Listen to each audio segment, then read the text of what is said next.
Who? Who? What's going on, people? What is going on, people? Man, these are your boys over here from AFN. And you already know it's Friday night, which means Friday night madness is upon us. But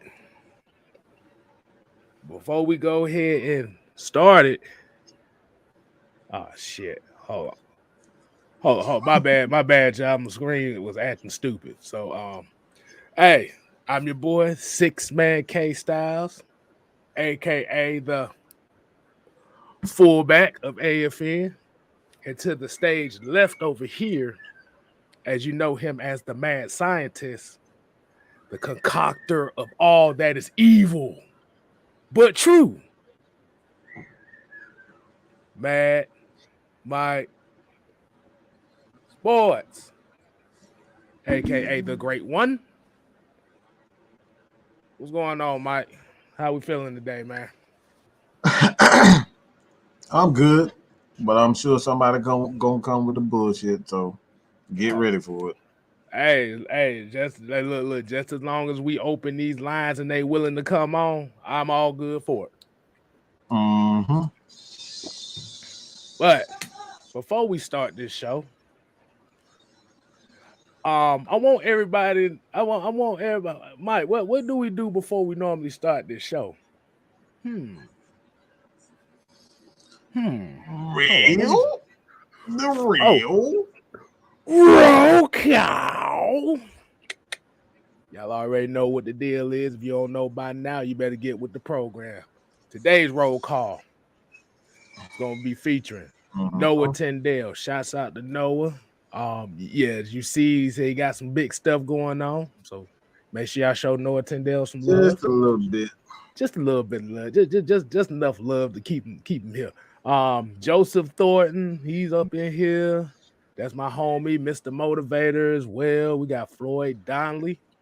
We got Low Ski. We got Bubba Gump. We got Sergeant Thomas. Got the Princess, Asia Green. You got my home, my our homie ATM 534, aka the Receipt Mm-hmm. Man. Mm-hmm. So, oh look, we got a couple more people that in here right now. We're gonna get a few more in here. We normally won't do a lot, but I gotta get Raymond Elder in the building. We got you can call on Tyrone. Call him. Pat Norris and Michael Walker. And not that Michael Walker, but Michael Walker. All right, Mike, man, what is going on, man? What you got? What? And, oh yeah, before you do it, make sure everybody that's watching, tuning in, make sure y'all share, like, hey, thumbs up, man. It's free. It's free. But at the end of the day, how is everybody in the chat? Everybody watching, how are y'all doing today? Say you had a good day, okay day, bad day, whatever. It goes on. Hopefully, we make your day better. So, Mike, what you got for us today, man? How we gonna kick this off? Um, let's get straight to the playoffs. I know everybody is wondering what we think about it, even though our team isn't necessarily in it. But it's football nonetheless. I'm definitely going to keep my eye on what's going on because I don't want one team to win. There's one team that I don't want to win, and I'm just going to be real about it. I do not want Tom Brady winning a motherfucking thing. Anybody can win the Super Bowl except for them. Now, I'll take that back. Two teams I don't win. I don't want Dan Quinn and that sorry ass Dallas, overrated ass Dallas Cowboy team winning shit. All right. I don't want them to win a damn thing.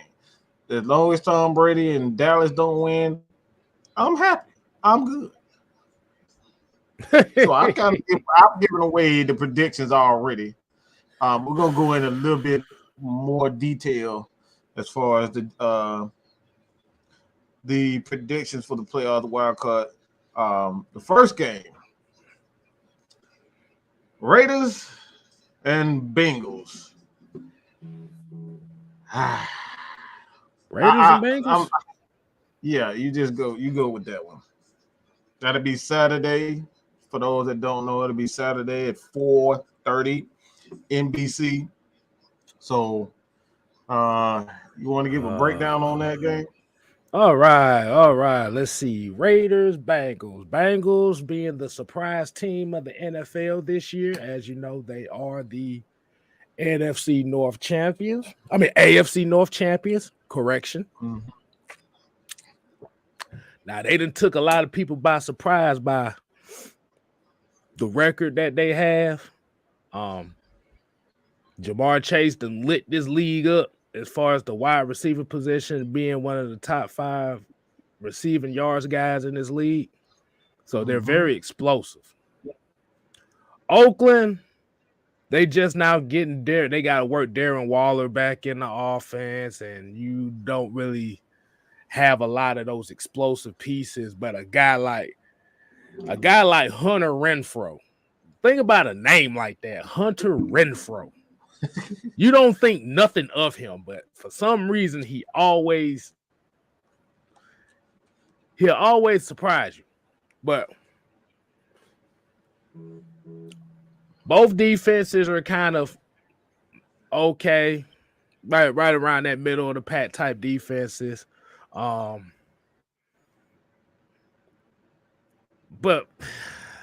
and this is where I'm kind of torn at though, because as explosive as Cincinnati is, the playoffs is a whole nother animal. So I gotta see it when I see it. But the Vegas Raiders ain't no damn bet. I think the Bengals might take this one, but it's gonna be real close. It's gonna be real close. Because I actually have a Super Bowl prediction as far as the 2 teams that's gonna be in the Super Bowl. Oh. I know it's gonna be probably gonna be completely wrong, but I'm gonna just say, do not be surprised. I'm gonna reveal that later. So okay, I think the Bengals might take that one. This is difficult. For the simple fact that I just don't trust the Bengals. They putting up way too many numbers to be so young, and they don't know any better right now. And the playoffs is typically where the teams that don't know any better get humbled real quick. And I think this is just going to be one of those games where they get humbled real quick, real fast, real quick. They are at home. I'm not confident that the Raiders are going to come to play, but I know that oh man, I have a better respect for that defensive line than I do Cincinnati, and defense is where I think games in the playoffs are changing. So I'm going to take the underdog on this. I don't have any confidence in young. I just can't go with a young team in the playoffs. I got to go with experience. And we know Carr has experience. He is up and down. He's had, a career where he's super hot and super cold. But he has experience nonetheless. And your boy, bro, yeah, he's young. Yeah, he's good. Yeah, Jamar Chase. And what's the other receiver? I don't know why I'm drawing blank. But the other receiver, Tyler Boyd, T. Higgins. Yeah, and those guys, like, they are talented, but this is still the playoffs, and that's where you're not going to be able to do that same stuff. Like, teams ain't trying to give up big like that in the playoffs. So I'm gonna go with Derek Carr. I'm gonna go with Derek Carr in Oakland, only because I have a better respect for Oakland's pass rush than I do Cincinnati's defense. Yeah, because when the playoffs come, that's when a lot of these teams start playing that man-to-man defense. Ain't too many zone getting played in the playoffs now. Right. Well, you better come. Mono. You better come with some of your best plays, boy. Because if you ain't got no man beaters, and that's why you said they got to get Waller back into the flow of the game, and if he's back in the flow, that's another mismatch for me. They're gonna have to run the ball as well. Like Bengals gonna have to use Mixon and run the ball a lot. They're gonna have to run the ball. But the next game, Patriots, same date, Saturday, 8:15, CBS. Patriots versus the Bills. I just feel like this game is just like, why even play this game? Something inside me is just saying, why the hell you even playing this game? Oh, this actually was going to tie into. I'm saying I think the Patriots gonna win this one. I think Patriots gonna win this one. I know it's a long shot. But I don't know. It's like I started thinking about how these playoff brackets is set.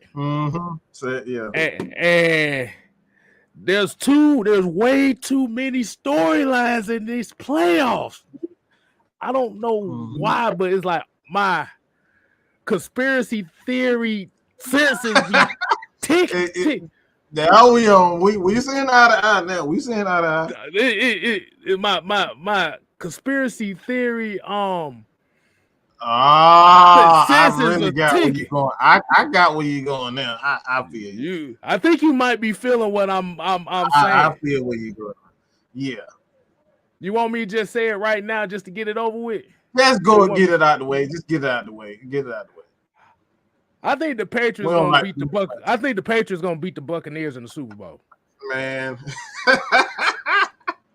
I don't know why I'm thinking like that, but bro, look, bro, just look at the paths. Just look at the paths. It's just last year.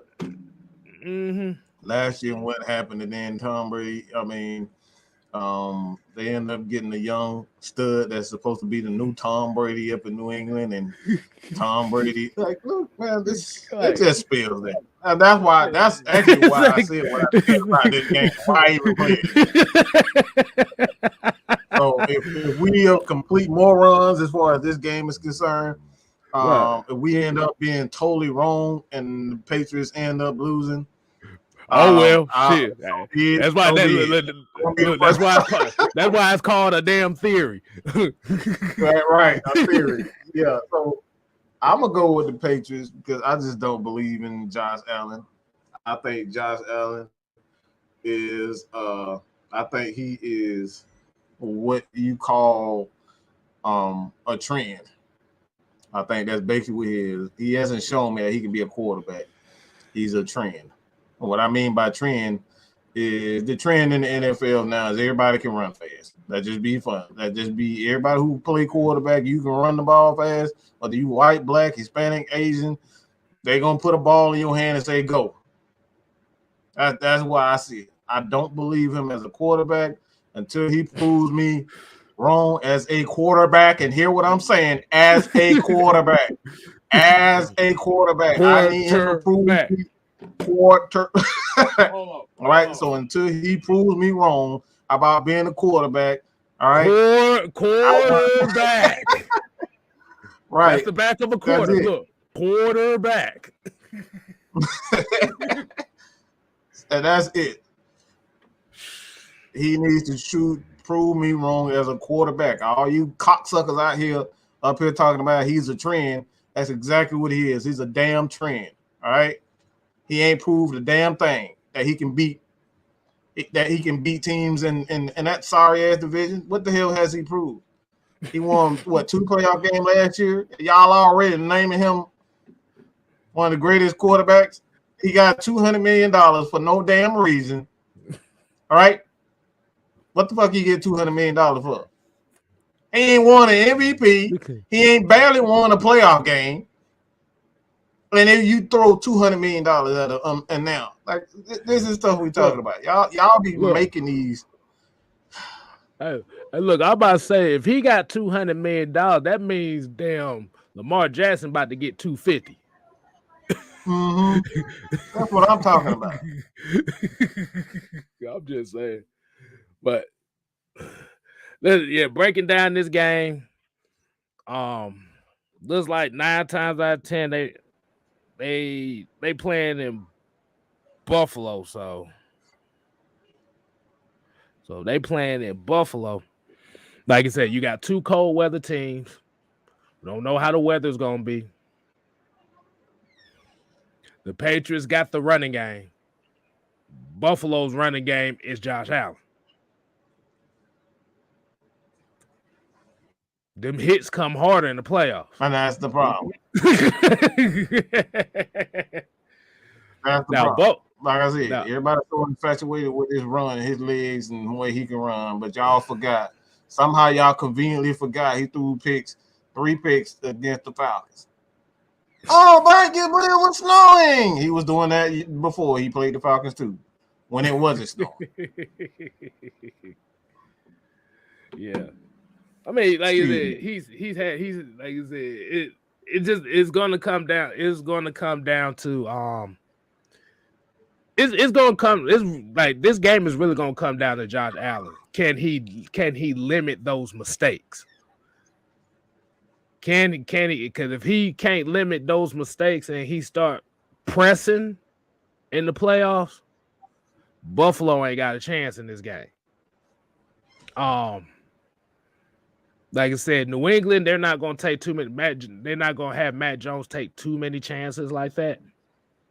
Like I said, they're going to lean. They're going to lean on Damian Harris and Ramondre Stevenson. They're going to lean on those 2. Oh, here goes Dre too.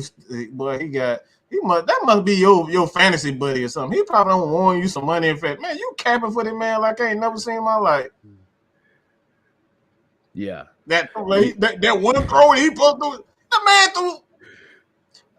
Raise your hands, okay? Everybody, I need everybody to be honest, okay? I need a poll right now. I might be completely wrong about this, but outside of him running, name a game where you saw him completely take over a game with his arm and not his legs.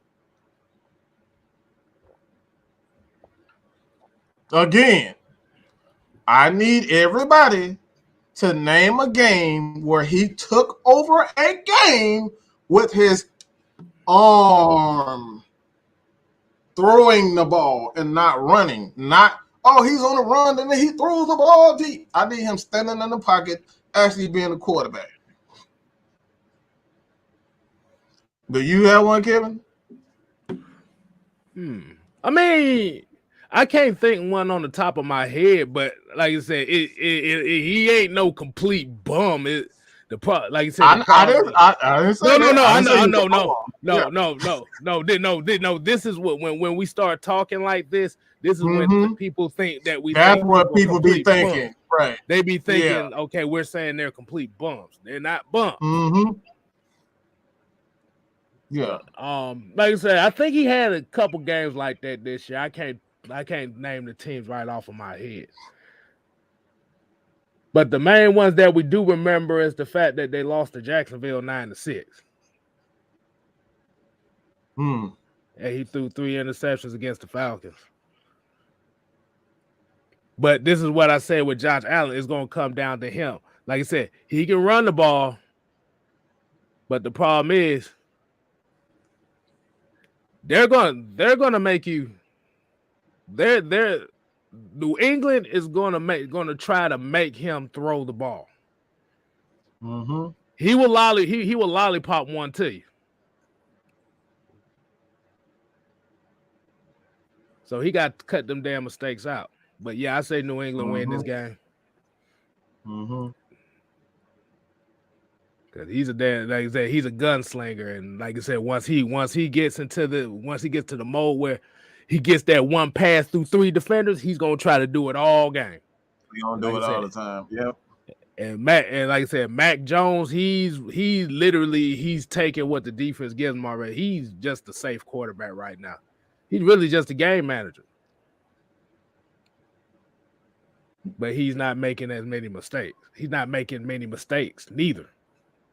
Mm-hmm. So are you going to take the game manager or the gunslinger? The gunslinger got the arm. Matt Jones don't have that type of arm. So, yeah, I'm going to go New England on this. I think Ramondre Stevenson going to have a big game here. Mm-hmm. Ah, man. All right, so. Yeah, I got to go with that also. Okay. Sweet. Next game, Sunday, of course. I don't even know why they playing this game either, but the Eagles and the Buccaneers, 1 o'clock, all right, on Fox. What you got? Who you got? Next game. Next game. Simple as that. Simple as next, that. Next game. Next game. That's it. All right, cool.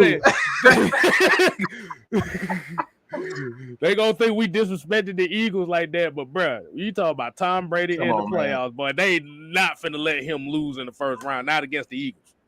No, it ain't. That ain't happening. So let's just go to the next one then.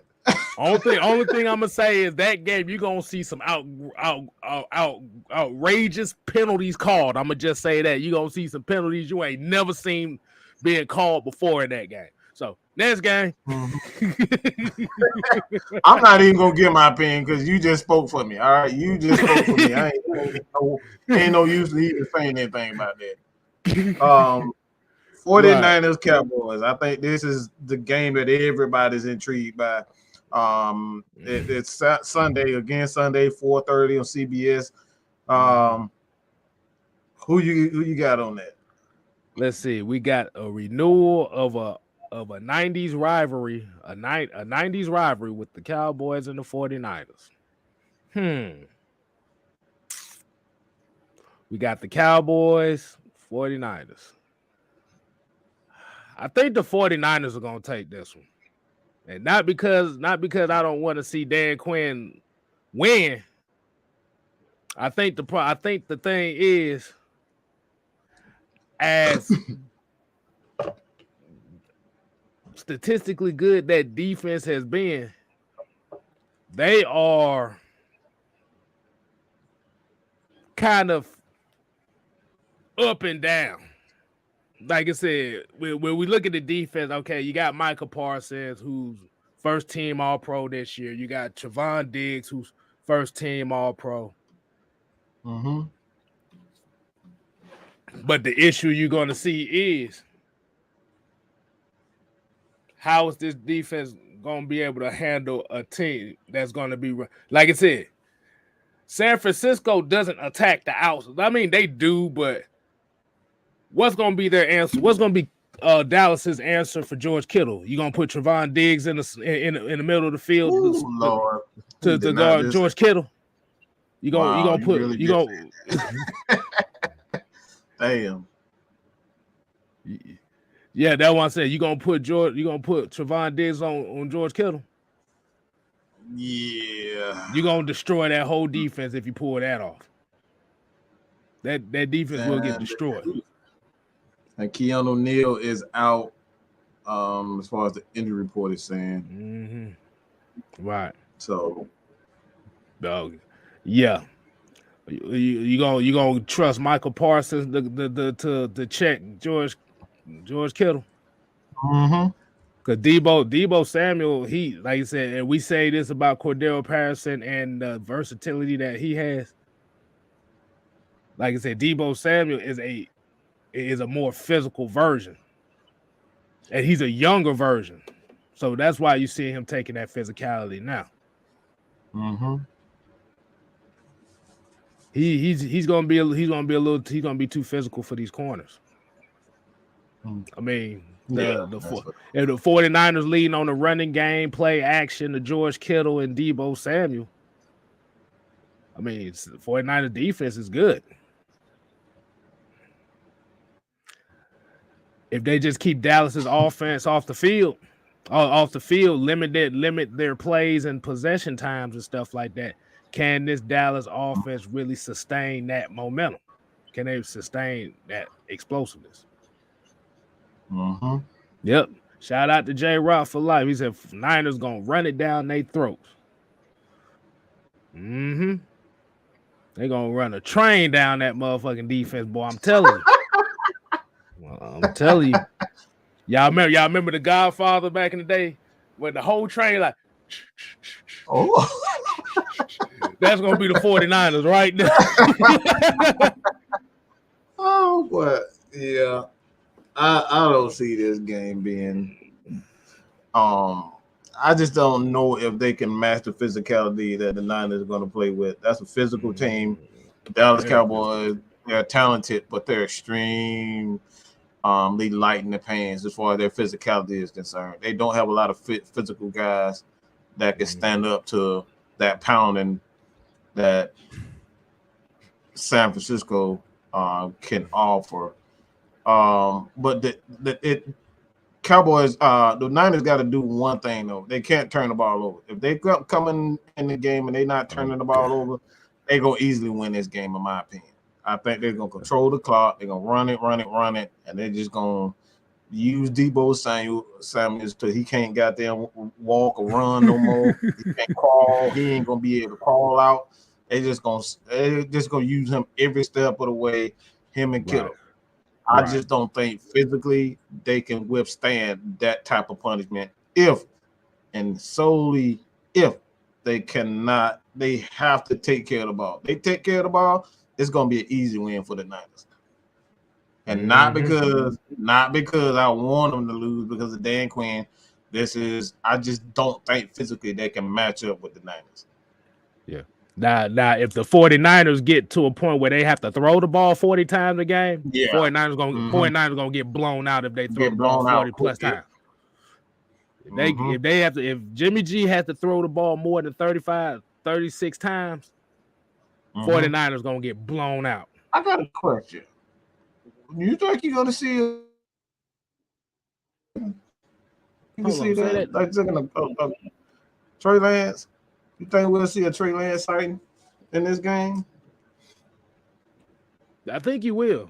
I think they're going to use they'll probably use a couple packages for him because one thing about this Dallas defense, as light as they are in the past, they're very aggressive. They're almost undisciplined on defense.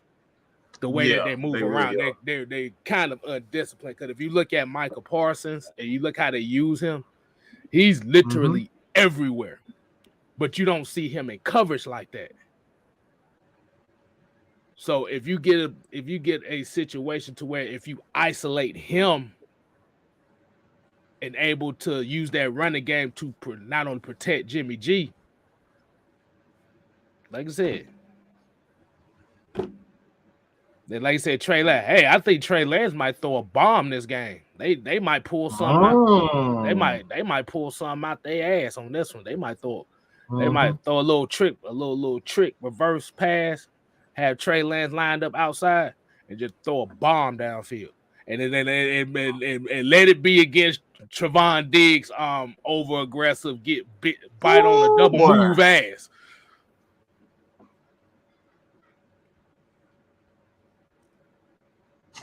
Because if Deebo Samuel run some hitching goals or some out and ups, Trevon Diggs is done because that's all he does is bite on the first move. You saw AJ Green gave him one of the oldest man stutter steps ever, and he gave this man if y'all haven't seen that clip of AJ Green versus Trevon Diggs, AJ Green gave him a geriatric stutter step. And he beat the brakes off of him with it. I'm just saying. Dallas defense is good, but they aggressive. And And the 49ers have the offense to where they can use that aggressiveness as a weapon against Dallas. Mm-hmm. So, okay, we got another game for you. Steelers versus Chiefs.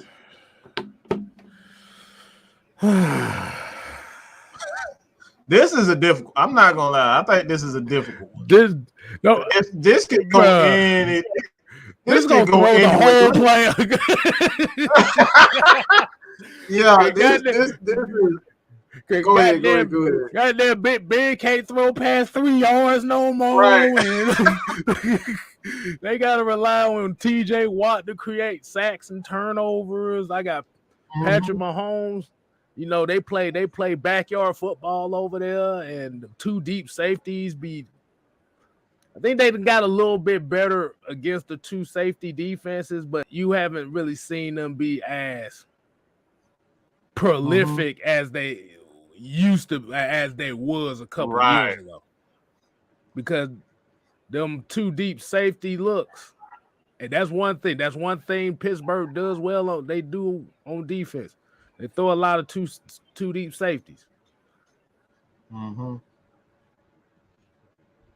But yeah, this is a tough one, man. But I probably have to go with Kansas City on this one. I think they're gonna edge them. I think they might edge them. This is gonna be a tough game. Cause like, bro, just looking at Ben Roethlisberger throwing the football, bro, it's like, oh my goodness, it's depressing, bro. It's depressing. I'm not even gonna lie to you. It's worse than looking at Peyton Manning hit last year. I'm not gonna lie to you. Hey, have y'all ever seen a video of a slug race? Just look at a slug race, and you see how slow they move, and it's like, God damn, hurry up. That's how it's like when the ball come out of Ben's hand. You like, damn, hurry up and get to the receiver already. But they're going to be leaning on that. That's all. Exactly. Like, bro, he went through a stretch. Bro, they went through a stretch where Ben Roethlisberger was averaging 3 yards an attempt. Yeah.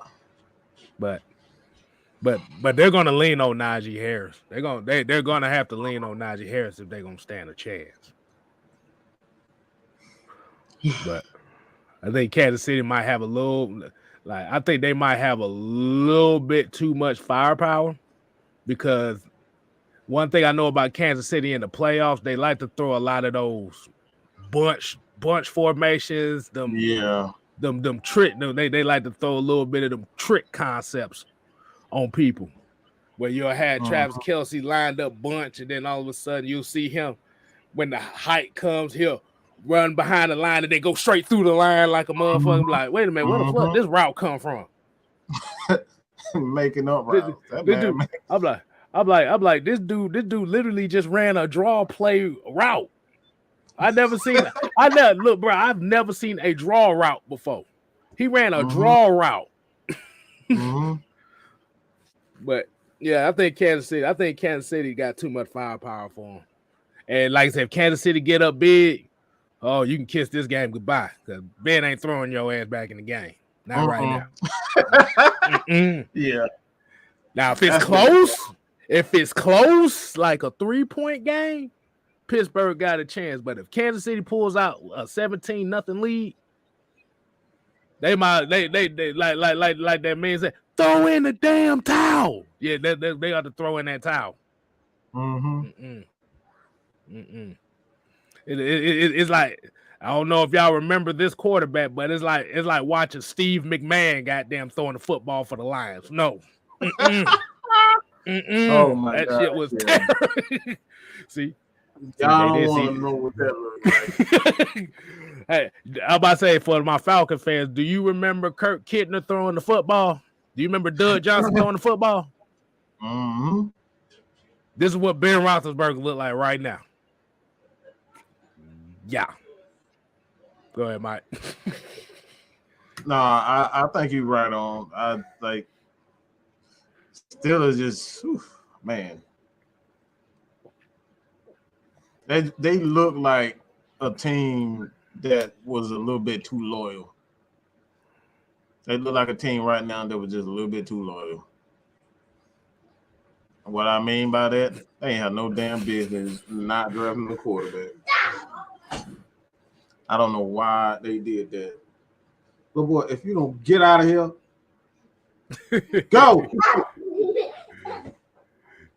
I'm about to say that. That's how it was like when Ben Roethlisberger throw the football. That's how the coach be looking at him like.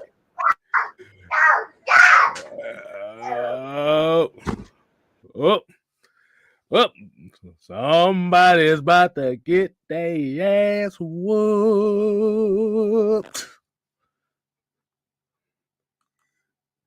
Butt ass naked by their damn self. Some of y'all fans ain't worth a shit. You know that? I had to just say that one time. Oh, Lord have mercy. The baby ain't got the baby just run around with no pamper on, ain't got no clothes on. You got chocolate all on your feet, all on your face. Got chocolate on his face. Motherfucker. Chocolate. This is doo-doo, baby. I say, ah. That's my little nephew. 2 years old. So 2 years old. Yeah, around the same complete ass. About the same age as baby girl. Yes, sir. So yeah, man. I think you're right on as far as the prediction is concerned. They just a team that just held on way too long. They should have long time ago. Now they're gonna be in a now. I believe. I know a lot of people say, "Oh, we want to trade Matt Ryan away, so we're gonna waste his years." You don't waste years, okay? With a quarterback is gonna be a quarterback, regardless. But you can waste years of defensive players. I never understood the concept of wasting a quarterback. You can never waste a quarterback. A quarterback is the reason why you have good teams to begin with. They give you the opportunity to win championships is what quarterbacks do. But when you got a good defense, and you don't have a quarterback at the helm, that's wasting talent because they're going to waste T.J. Watt these next 2 years because they don't have a quarterback. That's the true definition of wasting wasting talent. Because without a quarterback, Pittsburgh gonna be in a lot of trouble. They're gonna be a lot of trouble, and they're gonna have a lot of disgruntled defensive players in the upcoming years. So I'm gonna just go with the Chiefs just based on that. They're gonna be wasting a lot of defensive. Like this man got 22 sacks, 22 and a half sacks this year, and nobody even fucking knows about it. Why? Because the Steelers can't score more than 30 points in the game. It's sad watching. So I got to go with the Chiefs. Right. Yeah. ATM said you so mean, Mike. Oh, you should see that little son of a gun. He just like me. So yeah, I know Reggie asked about baby. Oh, she's a diva now, boy. She's a 2-year-old diva. She is a diva. Yes, she is. She be giving looks now, boy. I had to pull my drawers up like, hey, wait a goddamn minute now. Don't act like that. Oh man, but yeah, like I said, this is one of them. Like you said about the quarterback thing, they thought they had the future in Mason Rudolph, but I guess after he picked that fight with Myles Garrett, I think they figured out, no, this ain't. They figured out with a whole head on it, but they figured out like, no, he ain't good. But like you said, that's just one of those cases when you do wait too long, and I think that's where. And I'm gonna say it like this: I think this is where a lot of the fans that want to trade Matt Ryan, I think they look at a situation like this and kind of feel like they don't want to see a guy that can't throw the ball past 5 yards. That look like a shell of myself. Yeah. But Joe Schmo here said, you on point, window to win are not quarterback dependent. It's the other players who have far less shelf life, especially when it comes to prime years. Yeah, because as far as like I'm gonna say it like this. And for the people that's just joining us, yes, we're kind of going over playoff games. So we kind of started with Bengals and Raiders. If you go ahead, if you recap the show, you will catch it from right there. So we're pretty much giving our opinions on the game. Okay. Yeah. So this is what I was gonna say, and this is what a lot of people would say about quarterbacks and greatness and stuff like that. You can have a great quarterback. You can have an elite quarterback. Who are the elite quarterbacks in this league? Like, who are considered the elite quarterbacks? We got Aaron Rodgers. You got Patrick Mahomes. You got Tom Brady. I have to be honest, Russell Wilson. That's really the only really elite quarterback. Then you got the second tier, which is kind of like your Josh Allens, your Lamar Jacksons, your Matt Ryans and stuff like that. But we're looking at the four ones that everybody pay attention to. Outside of Tom Brady, when we look at Aaron Rodgers, they won the Super Bowl in 2011, right? Now, if the quarterback was such a, I'm going to just say, if an elite quarterback is such a high in demand, even though he did win the Super Bowl 2011, why hasn't he won another one? When Drew Brees was here, when he won the Super Bowl 2009, why didn't he win another one? Russell Wilson, 2013, Legion of Boom, won Super Bowl, never been back.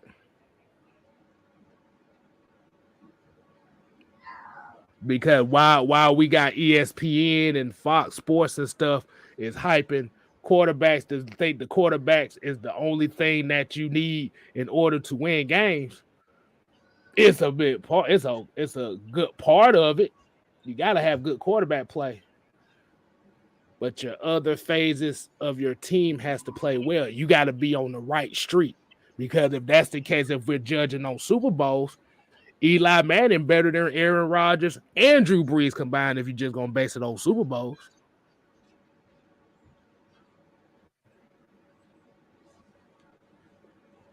Hey, he got two. But nobody really never considered him a great quarterback, even though he's a Manning. Just because you had the right situation, you hit the stride at the right time to win those Super Bowls. That's the key to success. Build the foundation. All right, go ahead, Mike. I didn't want to get that out of the way. Balance wins championship. Let's stop that myth that defenses win championships. Defense is a part of balance. You can't have a balanced defense if you don't have a running game and an offense who can control the ball and not make mistakes. That's why you can win Super Bowls with guys like Trent Dilfer at the helm. Balance. If they didn't have that running game and a good offensive line, even the great Ravens defense don't win championship. They had one of the best running games, if not the best running game in the league that year. So let's just stop all that myth. The myth they talk about, just solely defense wins championship. That's not true whatsoever. You go back to the 85 Bears.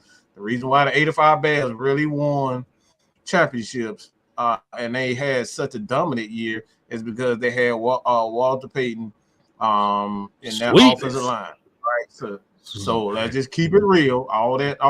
You build a defense, we'll win championships. That's not true whatsoever. We've seen the Jets. We've seen multiple teams. I think even the Bucs before they got Tom Brady. I think they had like back-to-back years where they had top 5 defenses, but they couldn't get to the playoffs because the offense sucked. So that's not true whatsoever. They was turning the ball over like a motherfucker. So balance wins championship, not defense, not solely defense. And we talk about Joe Montana being one of the greatest quarterbacks of all time. We negate to mention the fact that this motherfucker team was so damn loaded on both Who the sides running of the back? ball. KStylzz. I know. Who they running back? No, he always get left out. Always Roger get Craig. left out. Roger Craig. Roger Craig always get left Roger out when they talk about that team. He never get any respect. None. They don't even talk about him. So again, balance. You got to be able to stop the run. You got to be able to run the ball. Right. Because even that 85 Bears team, that offense really, if it, like you said, if it wasn't for Walter Payton, that offense was absolute garbage. The Super Bowl, the Super Bowl shuffle was like the best thing the offense did that whole season outside of Walter Payton. But, yeah, man. We just gotta put respect on players, on the whole team, and not put it all on one guy. Like, okay, the team succeeded because of this quarterback. And that's what made us, that's what made me mad about the Super Bowl last year, because it was like Kansas City was the number one offense. The defense held these fools to 9 points. Leonard Fournette was ass off. Tom Brady didn't have to do shit, really. He just had to make sure he didn't have to turn the ball over. So pretty much Tom Brady, game manager that game. But they gave all the credit to Tom Brady and said, fuck everybody else.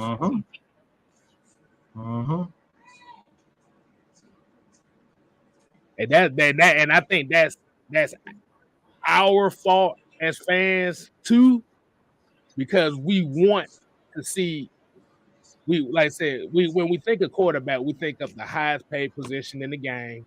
We think of, okay, he's the quarterback of the offense. He touches the ball more than anybody else outside of the center. But you got to remember, the quarterback, even though, like if we use Aaron Rodgers for example, you know, Aaron Rodgers is having a great career. He's actually got the best touchdown interception ratio in NFL history. You got to give credit to the guys he's played around him. You got to give credit to that offensive line for protecting him. Wide receiver, and like I said, Aaron Rodgers ain't really never went without having receivers like that. Well, I think, yeah, he really never really went without receivers. Never. So, hey man, you just got to put respect on everybody else's name out here. Go ahead, Mike. I know I've been talking my ass off. Nah, it's good that you talk so they can not hear my ass talk all the time. Oh yeah, because apparently to some folks, some folks got a problem with the way we do things over here, but we just gonna leave that on another day. Yeah, they do. Yeah, Vlad says, yeah, 100%. All Brady had to do was not turn. Yes.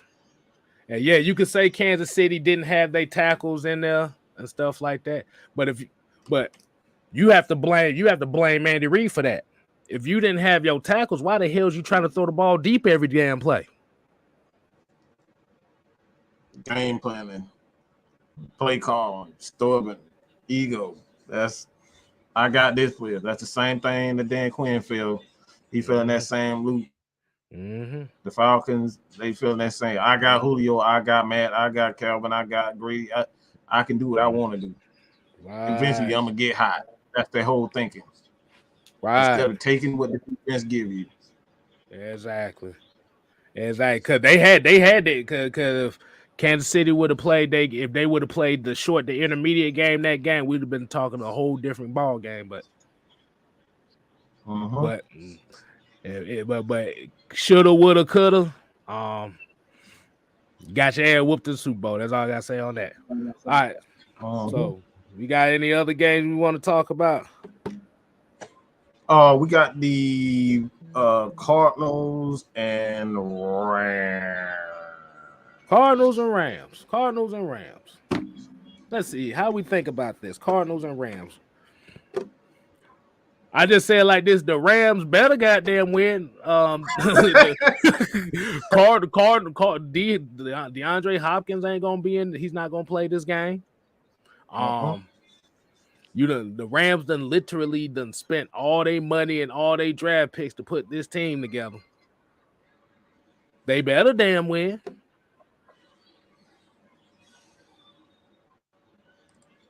Now you see me blinking my eyes. They look how I blink in my eyes.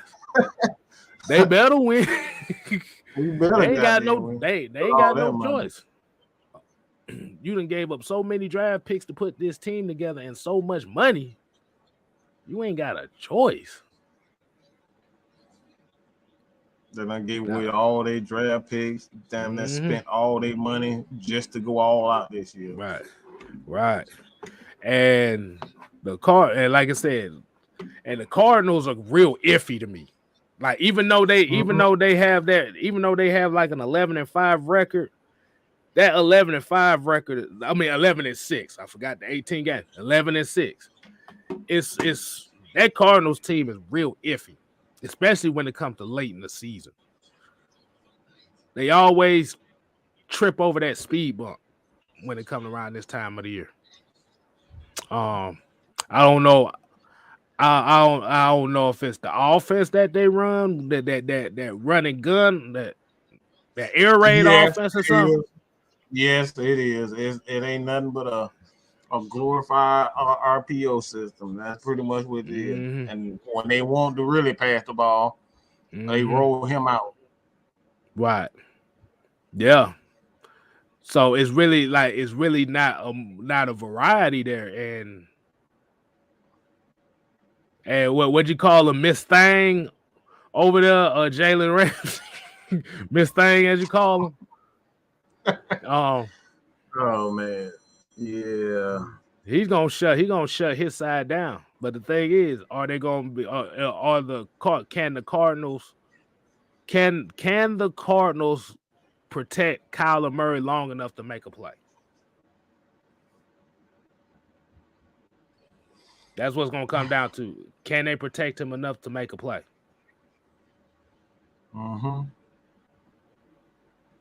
Because if they can't protect Kyler Murray, this game is over by halftime.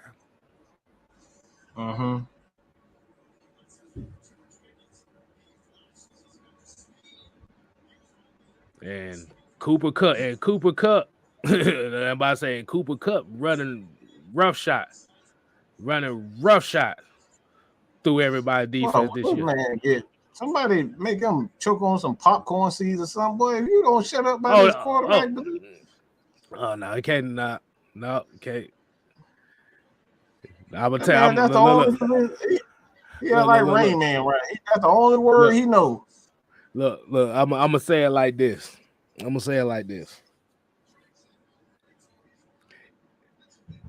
The only way that you would have been able to draft a quarterback, the only realistic way that the Falcons would have drafted Justin Fields was if this team was already set. That would be the only reason why they do it. But you also got to remember, the worst defense in the league the past 3 seasons.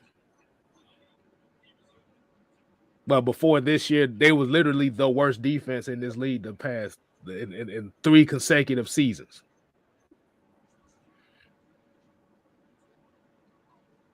I don't know why people think the Falcons are going to draft any quarterback without a planning system. They've never done that. See, the thing is, you gotta have if you're going to draft a quarterback, you really gotta have a plan for that. Now, if you just drafting a quarterback just because, hey, I just want a quarterback, that's how you get your quarterback. That's how you get that rookie killed out there. You got to have a plan. which means you have to have a foundation. You got to be able to, okay, when he takes over these reins here. Okay, let's just use this as an example. Let's say the Falcons did draft Justin Fields 4th overall. Let's say if they did that, they drafted him 4th overall. Okay. The Julio Jones thing just happened. The Calvin Ridley thing just happened. So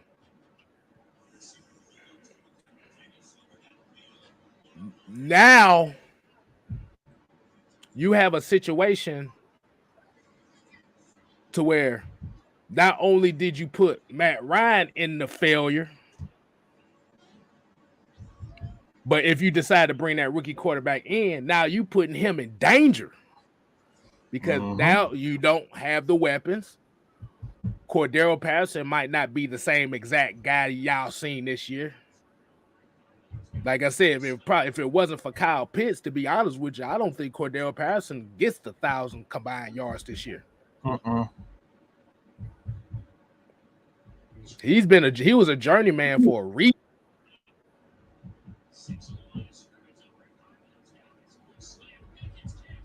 So you think this offense was bad then? I mean, you see what's going on with Justin Fields in Chicago right now. They literally did not have. That's the perfect example of drafting a quarterback without a plan. That's the perfect example. You see him getting his ass murdered out there. And their offensive line is 10 times better than ours. Do you really want to put him here at the 4th overall pick?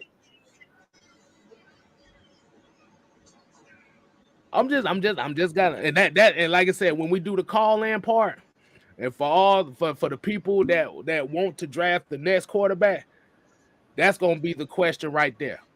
Or we should have drafted Justin Fields crowd. These the people we want on the line too. That's gonna be the question. So if Justin Fields is getting killed and hit up in Chicago, whose offensive line is way better than ours.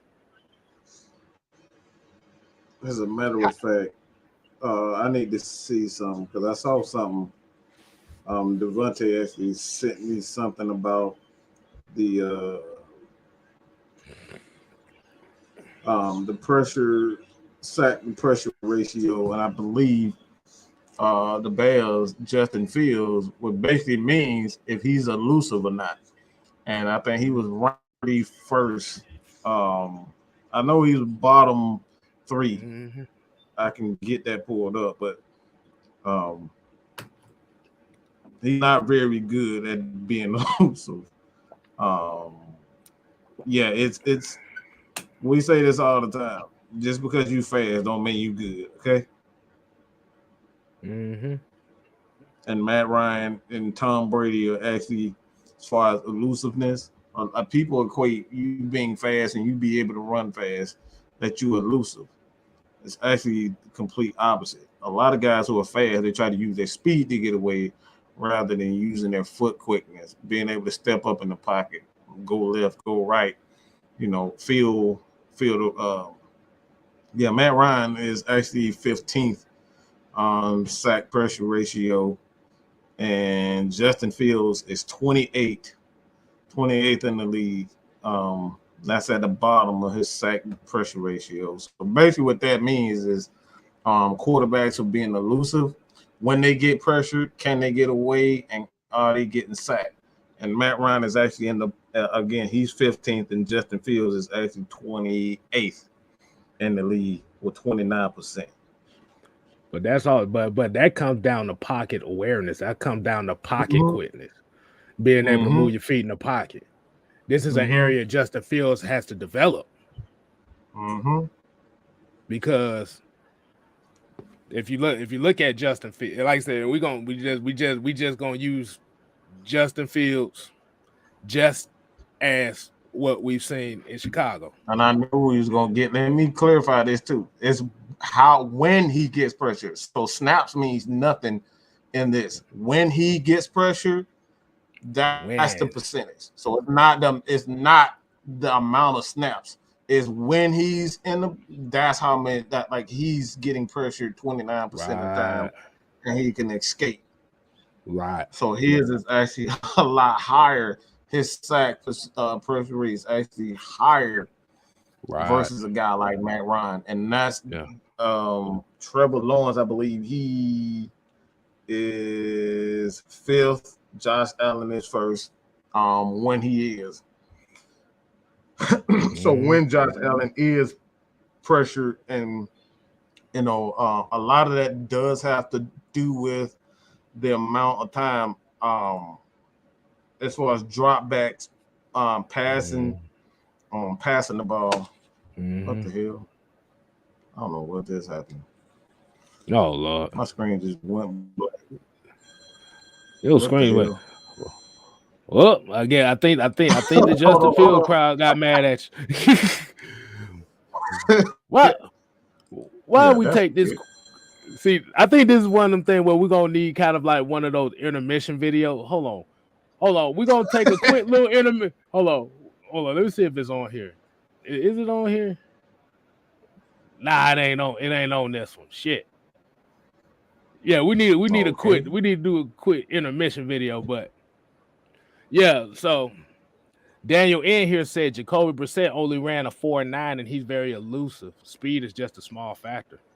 Yes, you got to know how to feel pressure. You have to know how to feel pressure. And you got to have, and like I said, and feeling pressure is all about trusting your offensive line. That's why when you see Justin Field drop back, he's ready to run out like that is because like he's still trying to get a feel for the game, and and the offensive line, he doesn't have trust in them yet, and that's where he tends to run into sacks. And that's also a problem that Lamar Jackson has as well. Sometimes they run into those sacks. So, hey man, I'm just saying, like I said, you got if you're looking at the quarterback, you got to look at both sides of the spectrum. Like, yes, you get a younger guy that can learn behind him, but if you don't have the money to build a team for when eventually he takes over, now you put him in a situation to where you're putting more pressure on him to succeed because you have nothing. Don't kill the messenger. Did you get the message though? But I'll get this one right here. But Tony Rice said, let's say we trade Calvin Ridley for a 2nd round pick because of the talent. We will get a 2nd round for him. After time off, he will get evaluated and his mental health is better. Yeah, I think they will trade Calvin Ridley because by trading him, you add $11 million to that salary cap. So yeah, I think they will trade. I think I like I said, I think so that this is my opinion. I think they will trade Calvin Ridley. I think they'll trade him after the Super Bowl. Well, right when the calendar year starts, because I know that'll be tough. Okay, that'll be tough that you lost your 2 best receivers literally damn near really in the same calendar year. But sometimes that's how the stuff, that's how it works. That's how it works when you're in a cap situation where it's like, we ain't got no choice but to make this move. And then like I said, and by trading Calvin Ridley, you can possibly use that $11 million if you feel like you can franchise Fourier for a year. That's where that $11 million will come in. You would still have to extend Matt Ryan, but if you trade Calvin Ridley and get that $11 million, that could be used as a franchise tag. That could help pay the franchise tag for Fourier. And you can still set up a little deal and stuff for the next upcoming season. So there's a whole bunch of things that can happen. Honestly, I think Calvin got to go. The more that I think about it, I think he has to go because he's going to want his his contract being heard this year. And if the team doesn't, abide by his demands and want to listen to like talks as far as his contract extension, because technically what this is he'll be going into. They can actually redo it. They can actually redo this year, so he'll still be in his fourth year, won't be in his fifth. But at some point here, he's going to want to talk about a new contract extension. And being that he's proven that he's unreliable for whatever reason, I don't think the Falcons, especially when you're going to have to you're going to have to talk to Grady. You're going to have to talk to Matt. You're going to have to talk to Deion Jones about their contracts. They've been there. Right. They've been there. He hasn't. Who do you guys think they're going to take seriously at this point? So the more that I think about it, I just don't see a reason or a way Calvin can still be here. Because Fourier, a free agent, they're gonna want to give him his money. I don't think you gotta franchise him or you gotta sign him. Ain't no ifs, ands, or buts about that. You got to. Right. Exactly. But you can't afford to have a disgruntled or a player of Ridley's caliber to just walk away and not, and then you risk having Fourier walk away too. Like at some point, this Calvin Ridley thing is just it's a mess. Yeah, it's just a mess. I think Julio and Calvin, I think the whole episode of both of them, I think really kind of screwed up the plans that they had. Because I think they was banking on, okay, we got these two. Let's go ahead and build this foundation how we want to. Who knows? They might have wanted to go defense with that first pick. That's the thing. Y'all don't know. They might have went defense with that first pick. But the Julio thing came out. This is why I said that Kyle Pitts was an insurance policy. I know people looking at Jamar Chase be like, damn, why didn't we draft Jamar Chase? You got to remember, the reason why Jamar Chase is doing well in Cincinnati because he got the same quarterback he played with in college throwing him the damn ball. So they already like this already. They already know what each other can do. So, boom, instant chemistry. Damn, hey, Rob. he said everybody exactly. Everybody had to. Shit, exactly. But yeah, man, that's like I said, it kind of screwed up a lot of their plans. You want to get into that other question? You want that question we was talking about, the wide receivers? You want to open it up to the people? Yeah. Let's open it to the people and see what they say on wide receivers. We got about another 30 minutes to kill. We might as well just open it up for a few people. Come on.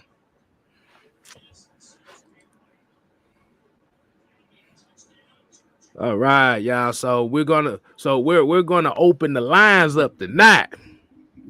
So the question is, hold on, let me go ahead. The question is, would you rather take a chance with Jameson Williams after he tore his ACL, or go with George Pickens, or any other receiver that you would have in mind? So this is the question. You know what? Let's keep it simple. Would you rather get George Pickens from Georgia or Jameson Williams from Alabama, who just got hurt?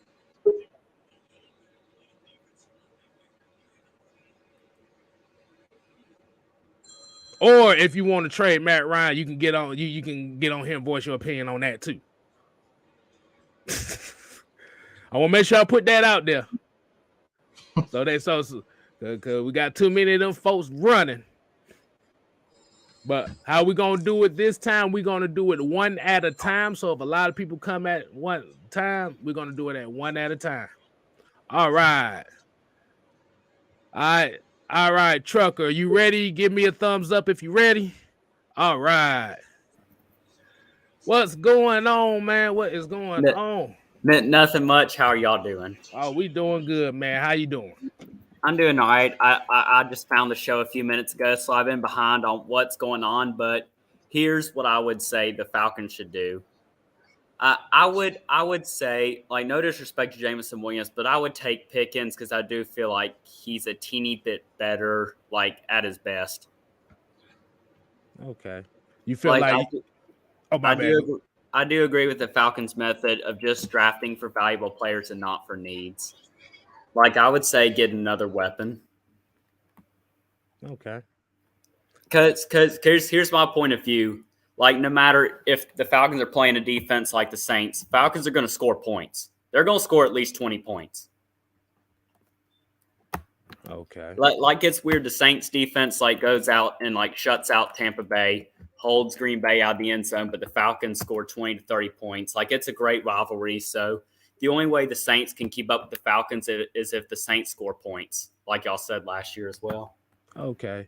Yeah. So you kind of feel like George Pickens is more so of that more physical receiver that will fit in his offense. Yes, and he's recovering more from his injury. He's had more months to recover than Jameson Williams does. Okay. Yeah. But now if the Falcons are looking for speed, whether it's this year or not, I would take Jameson because I wouldn't worry about having the guy play this year, but I would at least get him locked in for a few years. Just get him locked in so another team grabs him. Okay. I like that. Yeah. We definitely. I think with Jameson Williams, I think even though he did tear his ACL, I think he still might go early, maybe late round, late first, maybe early second, still just based on that potential. Because similar things happened, like when Caleb Farley opted out, like the corner for Virginia Tech, he still went 21st. So I don't think it's the injury so much the teams are worried about. Right. Because I think teams will still need to lock him in for 4 years. Right. All right. We definitely let me go ahead and get to the next caller, man. Definitely appreciate you, man. Absolutely. Thank you. All right. Hey, you said you just found the show. You just found the show just a few minutes ago. Well, I found the stream, but I've known this show for a year or two. I've spoken on it several times. Okay, you don't know who this is. I know who this is. This is the Saint fan right here. I know who this is. Come on, man. Hey, I was trying to be professional over here. Like speaking all right. Speaking of the channel, I have not congratulated you for the Falcons win over the Saints like in November. I still want to congratulate you. Oh, here comes the big payback, though. Big payback. I'm not getting revenge. I'm just saying I've been so busy with like schoolwork that I haven't been on here as much. But I still want to congratulate you guys for beating me that one time. Yeah. I haven't ran away. Hey, I'm not hiding. Hey, no, you good, man. If you got business in school to take care of, man, you make sure you take care of that first and foremost. Like I said, just like whenever you get a chance, just drop by. All right. Mm-hmm. All right, then. All right, man. Definitely appreciate you, man. You. Hey, you want to go ahead and plug a channel, anything channel that you got? You still doing the channel, or you just kind of taking a break from that? I've made some videos. Okay. Yeah, go ahead and plug it in for the people right quick.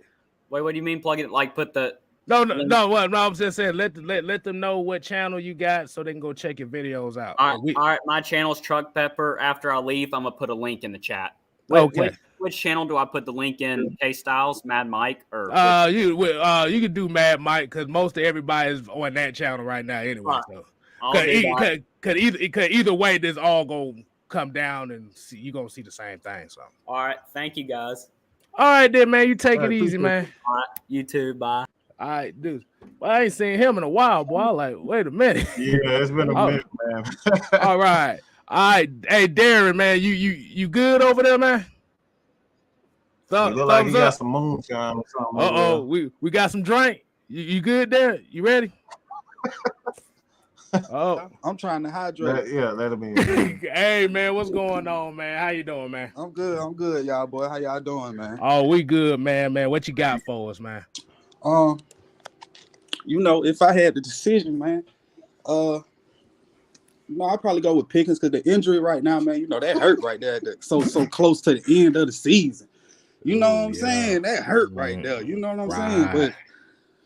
But this year in the draft, man, they gonna have hard decisions, man, because this year they gotta hit it on the head right here, man. The draft, man, they gonna have to hit it on the head. But I'm thinking they go Jordan Davis first round, man, because I feel like he's the perfect fit for Dan P's defense. Like that's the perfect centerpiece for Dan P's 3-4 disguise defense, like. And the perfect fit next to Grady, like that's where we always went wrong. We haven't been able to put that matching piece next to Grady, like you know what I'm saying. I feel like that would be a super upgrade to the defensive line. Okay, and a great piece for Dan Pease in the first round. But if we just gotta go wide receiver because we was so poor at the position this year, right. I mean, if we just gotta go, you know what I'm saying? I'll probably go Pickens, man. I'll probably go Pickens. I mean, like I said, you can go both because shit, Pickens you might be able to get him in the third round. Right. He might drop in the third round, so they still got a chance to get him. Now, if somebody crazy enough to take a chance on him. But these guys bounce back from the ACL so fast now. It's not like the older days where it took so long for guys to bounce back. You know what I'm saying? Right. 9 months or something like that.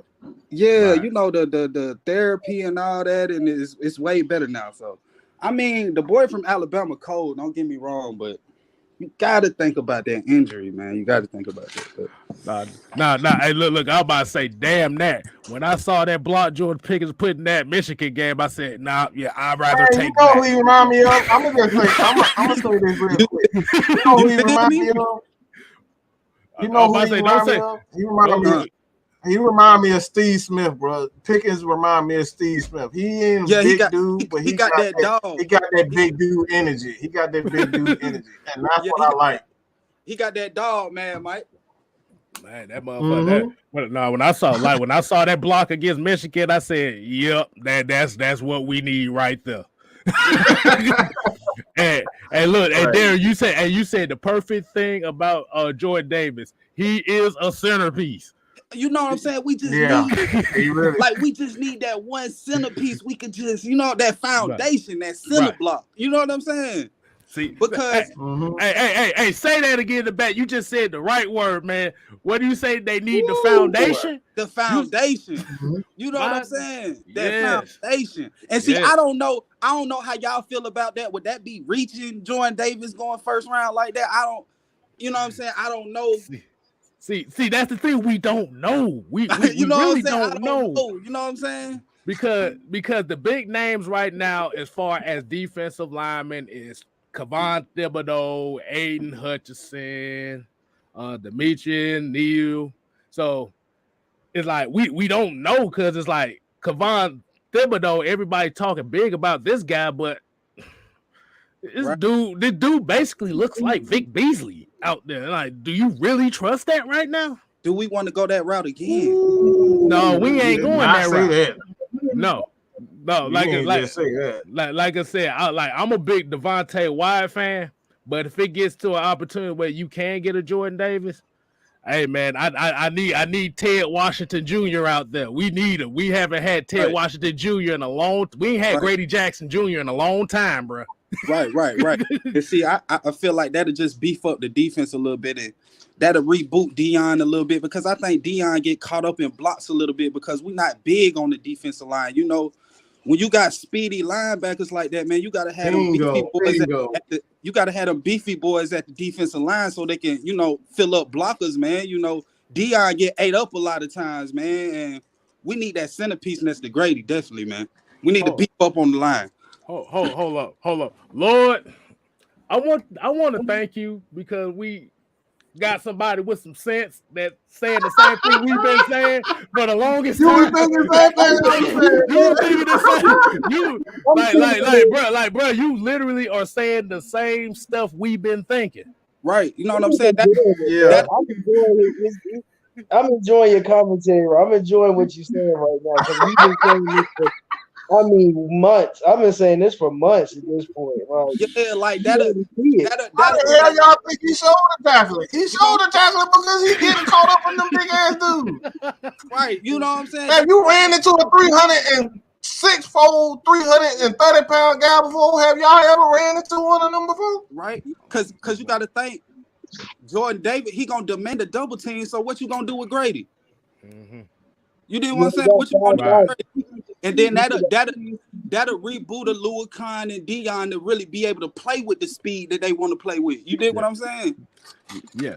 Because the thing is, if you got two linebackers that have over 150 tackles in a season, that lets you know your defensive line ain't doing a goddamn thing. They not doing nothing. No production. Nothing. Like Grady bless his heart with the triple teams and stuff like that, but Tyler Route 96 Route 96, his ass need to be out in Arizona somewhere hitchhiking, going to Lollapalooza somewhere, because bro, ain't nowhere in here. Ain't nowhere in hell, bro. Like you supposed to be the nose tackle. You was before Anthony. Thank God we got Anthony Rush and Mike Pennell Jr. Because if Tyler Davidson was going to be the nose tackle for this defense all season, Fourier would have had 300 tackles this year. I'm just gonna let you know right now. Hey, look, Louis Kahn playing about 3 positions out there, man. Oh my God, man! Yeah, hey, bless him. He got to play nose. He got to play outside, and he got to play middle. Like it's like if you look at the defense, like I saw Vlad's comment saying about like pressure rates with Jordan Davis. Jordan Davis is not a pressure rate guy. Nah. Jordan Davis is. I don't need Jordan Davis to get pressures on the quarterback. 10 possessions every time he gets it. I just need him to clog the lane. Look, you got a 300 and you got a 6'7", 350. Was he 370? It was something 350, 375, something like that. You got somebody that big. I want him on my team no matter what. I don't need him to go get a. He don't need to get sacked. I don't think Jordan Davis got a sack versus Alabama, and I think they called it back, but it was still a sack. Yeah. And it was a strip sack. He is built to just prod the middle. You can't run the ball versus Jordan Davis. We watched that all year. You want to run the ball, you got to run to the other side. Everybody know that. But then imagine you put Grady next to him. You can't run it Grady. Then you think about Marlon Davidson. You can't run it Marlon Davidson. Whatever we go get somebody, or we still develop, Vanell or Rush to play another D tackle. You ain't gonna run at those guys. Everybody on that line big. So who you gonna run at? You gonna try to break it to the outside? You got Fourier and Dion that are 4-3, 4-4 guys. You're not beating. You can't run on this team. You're gonna have to try to exploit them in the pass with that setup. So I mean, that's the best part about it if you go and get Jordan Davis. But like people are saying, at 8, people are saying it's high. I don't think it's high at 8. But we don't know. Like I said, we don't know Terry and Arthur's draft board. We don't know what these guys are gonna go get. Right. Because I don't trust Kevin Thibodeau with no inch and body in my heart. I have no faith in that man. Because you didn't play any big games this year. You lost to Tampa when you played. Didn't play Ohio State because you was hurt.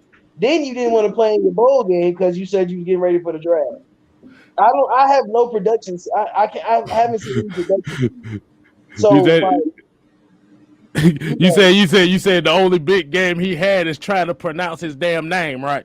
Pretty much. I haven't seen anything like big for him. I haven't seen anything big on him. Like I understand people look at 2019, 2020, see that season, but he didn't play any big games this year. Like if you go look at who he played against, he didn't play Ohio State because he was hurt, and then he didn't want to go play in the bowl game because he didn't want to get hurt. Right. Because he already was hurt. He's been hurt all year. So you go take him at number 1, you don't know what he's gonna be. You really don't. Right. Yeah. You're right about that, brother. You're right about that. Yeah, because I was about to say the one thing a lot of people talk about Jordan Davis, is and I actually did a video on this, but is as big as he is. It's that first step. That first step is one of the most important steps that a defensive lineman has to take. And this first step that he got, like I said, Jordan Davis is not going to be built to play all three downs. Right. That's not what he's going to do. So maybe he might not go that high. Like if it's a thing where they got him on the board and they feel like they can trade back for him, don't be surprised if they pull that now. Right. Exactly. And then you can still get other picks. And then if you need a receiver or you see a pass rusher that looks tantalizing, you can package that back in the first round and get that guy right there. Yeah. So this is a scenario here where if Jordan Davis is a guy you want, it can be a blessing in multiple ways. I can really see us getting Leo from A&M and then going back and get Jordan Davis. I can see that happening. Boy, you pull that shit off, boy. God damn. I can see it. You talking about the Williams wall, boy. You know what though, guys? As it get closer to draft day, I feel like Jordan Davis will, due to the national championship, he would definitely climb the board. I think Nakobe Dean is another guy that will climb the board because I mean, didn't he won the award for best defensive lineman in the nation? Didn't he? What's the award that they give him? The Ben Kurt Award. Is it Ben Kurt or Ben Kurt Award for best linebacker? And then Jordan Davis won best defensive player of the year or something like that. Yeah. So I mean, I you can see those guys climbing the board, man. You know, it's no telling how it's gonna look closer to draft day, man. But we got so many holes. I just wonder what Arthur and Terry Fontenot thinking. Like, what's in their mind frame right now? Because you know, us just trying to analyze it. It's like we know what they need. We know what they. You know what I'm saying? What we think they should do, but what's really the scheme? You dig what I'm saying? Mm-hmm. What do they really think is the holes? And because I mean, wide receiver first round. I mean, see, the thing is, the wide receiving. It's like I'm not liking that this year, KStylzz. I ain't liking the wide receiver first round this year. No. What I'm saying that is deep this year, so you don't necessarily have to go wide receiver in first round. Like I said, if there's a wide receiver that's like now if you would have had somebody that was like on that Julio Jones level where I got to have him, right? You could pull now, that. Yeah. Now you can pull that. Yeah. The only person I feel like that's close to that. And I don't even think he's gonna go. He's gonna go first round, but it's gonna be later. That's gonna be Drake London or Jahan Dotson. Those are the only two wide receivers I feel going first round. Why? Because his name is Drake. That's why he gonna go late in the first round. That's one of the ones. He's a big body receiver. I trust USC receivers. We done seen enough of USC receivers to know they good at what they do when they come to the league. Yeah, but definitely. They know it. All right, Darren, man. We're going to go ahead and get the next caller in. We definitely appreciate your insight, man. You got anything you want to plug before you roll out? Nah, man, ain't got nothing to plug, man. Y'all just keep watching Falcons Nation, man. KStylzz, love what you do. Mad Mike, man. You know, gang. Rise up. We going to keep room for these folk, man. We'll be back on top one day. Okay. Dogs, you know what I'm saying? It is title town. You know, the Braves got one. The Bulls got one. Bulldogs got one. It's title town. You know what I'm saying? Everybody just stay aboard. We coming soon. Falcons Nation, y'all rise up, man.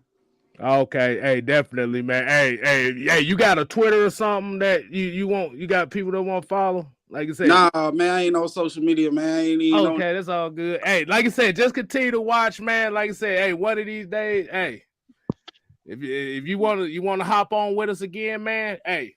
Just let us know. You know I be tuned, KStylzz. You know I hop in when I can, man. Hey, man, definitely, man. Hey, cause I think the thing is we need a lot more people to come on and give us knowledge. Like I said, bro, it seemed like, boy, you done read our minds on all the shit you said tonight. Right. You know, I preach them X's and O's, but you know, I love what y'all do, man. I be tuned in to y'all, man. You know what I'm saying? Yeah, I was getting ready to say you probably be tuned in. Yeah, I be tuned in. Man, you know what I'm saying? So I love it, man. But hey, man, we appreciate you, man. Hey, just be blessed out here. You be careful out here, man. Oh, yeah. All this Stay safe, stay blessed, man. Hey, all this goofy shit they got going on with this virus shit, you better be careful out here, boy. Oh yeah, you know it. Oh man. We ain't gonna go that deep in there because I ain't trying to get us kicked off this motherfucker. So we gonna leave that. But we ain't gonna talk about it. Exactly. But appreciate you, Darren, man. We're gonna go ahead and get the next one in. Wait a minute. Nah, that ain't the next one. Wait. This is the next one. Vlad, what's going on, man? Hey. How's it going, y'all? What's going on? The misconception, though, that people have, they think I don't like Jordan Davis in the first. See, I look at these stats where they talk about, he's only got 8 pressures or whatever. I look at this as a way to manipulate the board. It's like, okay, you can take these negative things that are said about Jordan Davis and use those in your benefit, because at that point, you can let all these other teams think that, Jordan Davis is this, that, and the other, where you could trade down from 8, get more picks, and still pick up Davis. Or best case scenario, you get somebody like a Kyle Hamilton in like a number 8. Jordan Davis drops down to that first second round pick. You get Hamilton and Davis. You know what I mean? Yeah. Sorry. No, go ahead. Yeah, I kind of look at, like, when I read about a player, I don't necessarily look at like the negatives about a player and look at that as a negative per se. I look at it like, okay, how can we manipulate this in our favor? And that's kind of how I see it. Something like Jordan Davis. Like, yeah, let people sleep on Jordan Davis. Let him fall to the second round. Let us pick him up. You know what I mean? Let him think that he can't get pressure. See, I look at it like, that's just a come up for us. You know what I mean? So by no means am I against drafting Jordan Davis. I just look at it like, if other teams are going to sleep on him, make them pay to the maximum. You know what I mean? Yeah, I think, like I said, I like a Lil and then going to get Jordan Davis. Like that's just ridiculous to think about if it happened. But I can see you, like you said, Kyle Hamilton or Stingley, and then we got 2 seconds. You can go and you can package something with one of those seconds and go and get somebody. And you can either trade up like how we did with Lindstrom, or it was one of Lindstrom McGarry. How we trade up McGarry. Or you can go, or if he's just sitting in the second round at one of your picks, you snatch him there. Exactly. And I think people think Jordan, like somebody say, like, I don't think people think Jordan Davis is conditioned enough. I think that's another thing they try to pull negative on him. Like, oh, well, he's big, but he's not in shape.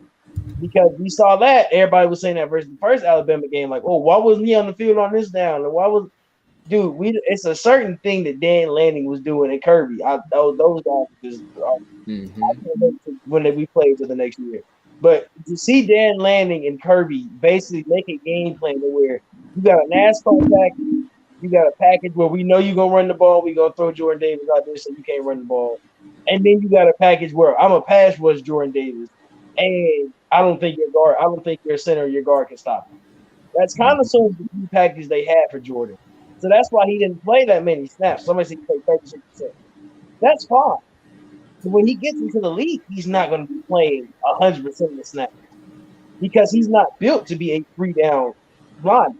He's built to be a 2. When you run the ball on first down, like most teams do, or if you pass on first down, he's still going to get to the quarterback, or he's still going to make pressure and make the other linebackers come in. That's kind of sort of what he's built for. And then imagine you got a short quarterback like Kyler Murray, and you got a 6'7" dude standing right in front of him. And you're and they're gonna try to roll him out with Foyer, or you got and Dion or Michael or Mike, whoever you want to put up there linebacker. And we got speed in the secondary. So it's a thing where you have to watch Georgia football to know what Jordan Davis was. I think people just saw the championship game, saw the ACC championship game, saw the Michigan game, and then watched the rest of the season and were like, oh, I didn't see him that much. I don't think he's worth the 8 pick. And you don't have to take him at 8 because most teams are going to take him in the first round. I think that's the thing that's going to happen. I think even though he got the best defensive player of the year and all of that, he might not go in the first round no matter what because people think he's not conditioned enough. And that's the thing where I'm going to let people go with that. I'll let you go with that because you don't know how to utilize it. It's all about utilizing the talent on your team. Dean Pease is going to get the best out of Jordan Davis. And we really are going to be honest. Exactly. That's exactly what I was saying. Is it's not even necessarily about like, because I mean, I'll use AJ Terrell as an example. He got torched in that game against Jamar Chase. Everybody thought AJ Terrell was this, that, or the other. It turns out he was the best corner in that draft. I'm going to use this as compare him to kind of Jordan Davis. I could see the same trajectory. People are like, oh, he plays nose tackle. That's a devalued position. Oh, he's not conditioned. He's that, this, or the other, right? That is going to let him slip. And, like I was saying, you could take like serious advantage of that, because not what's better than walking away with Jordan Davis in the first, walking away with Jordan Davis in the second. You know what I mean? So that's all I was saying. Use those as to your advantage. I think you were Gigi Triple G was talking about Jordan Davis losing weight. So Jordan Davis came to college. He was 3. I actually did a report on this. Well, because I think Vlad, you were on that show when we talked about it. He was 380. Kirby made him lose weight. He got down to 340. He gained weight back, but now he's at a healthier weight. And like his body's healthier at that weight, because he was 380 with just pure fat, basically. There wasn't a lot of muscle. Now he's more muscular, but he's still in a healthy, like you can say, like, okay, well, Zion, was big, and then he got big, but he got bigger. Oh God, Zion got a lot bigger. Jordan Davis, he lost a lot of weight, and then he got, because Kirby's challenge for him in camp was, you got to lose weight before I play you. That was Kirby's whole challenge to him, was like, get in shape and then I'll play you. So that was his whole struggle. When you're young and you're a D1 athlete, you getting everything handed to you. You get food for free. You in Athens, every food spot in Athens knows who you are. You can go in there and get a plate for free. Like, it's stuff like that where it's like, okay, make sure you still can maintain your weight. That's why they have those guys, the on-campus chefs and stuff like that. So, it's going to take – he's going to get to the NFL and be on a diet plan. He's going to be probably like Poe, or he's going to be – Vince Wilfork was on a diet plan at one point. Those guys are going to be on – they're going to get on diet plans to make sure they're healthy. So, it's this stuff like that. See, that's the thing, right? It's like, let's just say worst case scenario, everything I say about Jordan Davis is true. He's not conditioned or whatever. Guess what this NFL, system's going to do? You know what I mean? Like, they're going to condition him. It's going to happen. He's going to be like on a diet down to the calorie to maintain his playing position, his playing weight. That's just going to happen. So I don't buy this notion about him not being conditioned at all. All I'm saying is, if you can manipulate the board in your favor, where you can get somebody like a Jordan Davis in the second, you do it all day long. Because, like I said, nothing better than walking away with Jordan Davis in the first is walking away with him in the second and having somebody like a Kyle Hamilton behind him to make plays after he gets that push. That's all I'm saying. We watched Poe get a contract with our Atlanta Falcons, to where if he was a certain weight, he got an actual pay bonus. If you don't think they'll do something that again for somebody as big as Jordan Davis, they will. Like it'll be something in his contract to make sure he stays in weight. They always do that with bigger guys, especially guys that they have weight problems. They always will give you an incentive if you stay in a certain weight. Shoot, and that's if that's what it takes. Even though at Georgia, like, it was his plan. Like, if he didn't play, if you weren't a certain weight, you couldn't play. That's how Kirby did it to him. So if he gets to, when he comes to the league and Arthur says, if you're not this way, Arthur and Terry say, if you're not this weight, we can't play you, or you can't play till you get this certain weight, he'll get the weight down. I promise you he will. It's a motive. He has to get a motive. Let me say this. I think a lot of people get the draft mixed up. Y'all, everybody look to draft guys. They want to draft the best talent instead of drafting talent that's going to maximize your talent. All right, those two different concepts. Drafting all the best talent and drafting talent that's going to maximize what you already have. All right, and that's what a guy like Jordan Davis and like not just Jordan Davis. That's why TD, Terry Fontenot, TD, and all those guys. I'll throw TD out of the question, but most GMs are drafting guys to maximize what they already have. And I think we get so caught up in how fast guys are running, and this guy runs a 4.3 and he's a great kid. Look, none of that crap matters if you don't already have guys on, your team that has some talent. So this is why I say it doesn't matter where a Jordan Davis is drafted, as long as you have the pieces already there to help maximize the team's, whether it's offensively or defensively. In this case, defensively, that's why you drafted Jordan Davis, to help maximize the talent that you already have. So this is why I say why we need to draft a wide receiver with the offense first. Why? Because we don't have a guy that's going to help take that pressure off of Kyle Pitts. So when you draft a wide receiver, you're no longer getting triple team. He's no longer getting triple team. And now you can open up the running game. And now those holes for the offensive line are getting a little bit wider. Instead of just everything so crunched up and everybody trying to look here and there, this is why you draft talent, to help maximize the talent that you have. So maximize talent and versus drafting talent. Those are two different concepts. I want people to understand drafting guys to maximize your talent is better than drafting a bunch of talent. Go ahead, KStylzz. Okay, so when we say the wide receiver, are you picking a wide receiver at 8?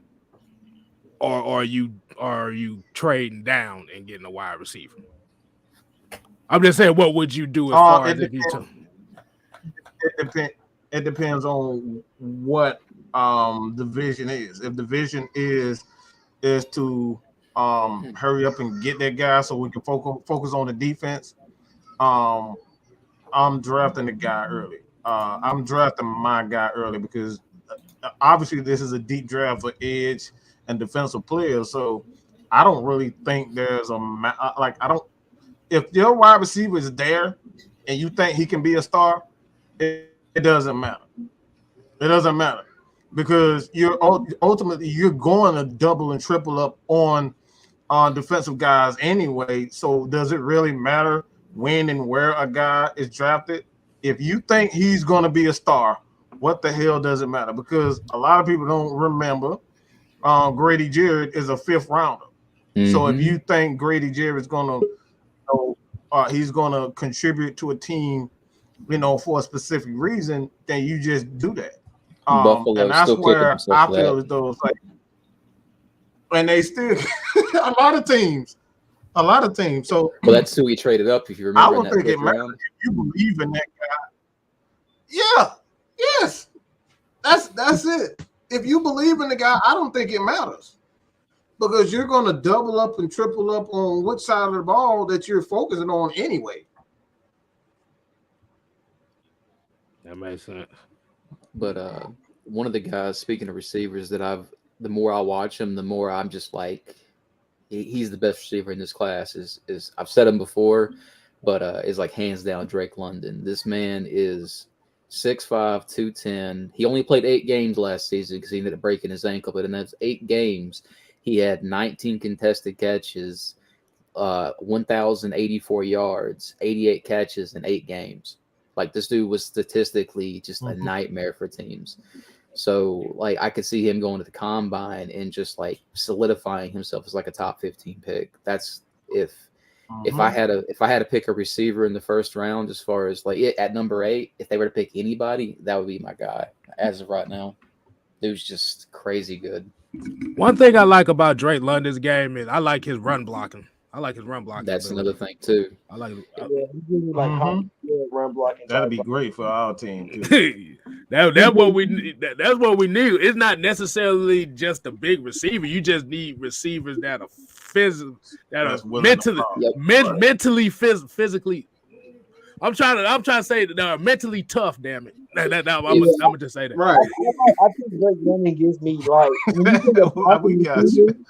I don't know. I don't know. When I think of blocking receivers, Hines Ward is like the first person that comes in my mind. It's like Hines Ward is one of those guys where if you ran to his side, he was blocking somebody, and he just had that dog mentality. Steve Smith had that dog mentality.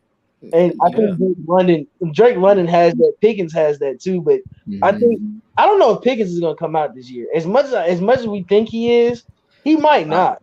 I'm pretty sure he's declared. Yeah, I think he already I know a whole declared. bunch of Georgia players declared this today. I know a lot of them declared today. I know Louis Sinon did. It was a couple of them that all declared on the same day, which I was a little bit sad about it. But they won a national championship. I can't stop them from leaving. They got a ring. They get the celebration tomorrow, so I can't be mad.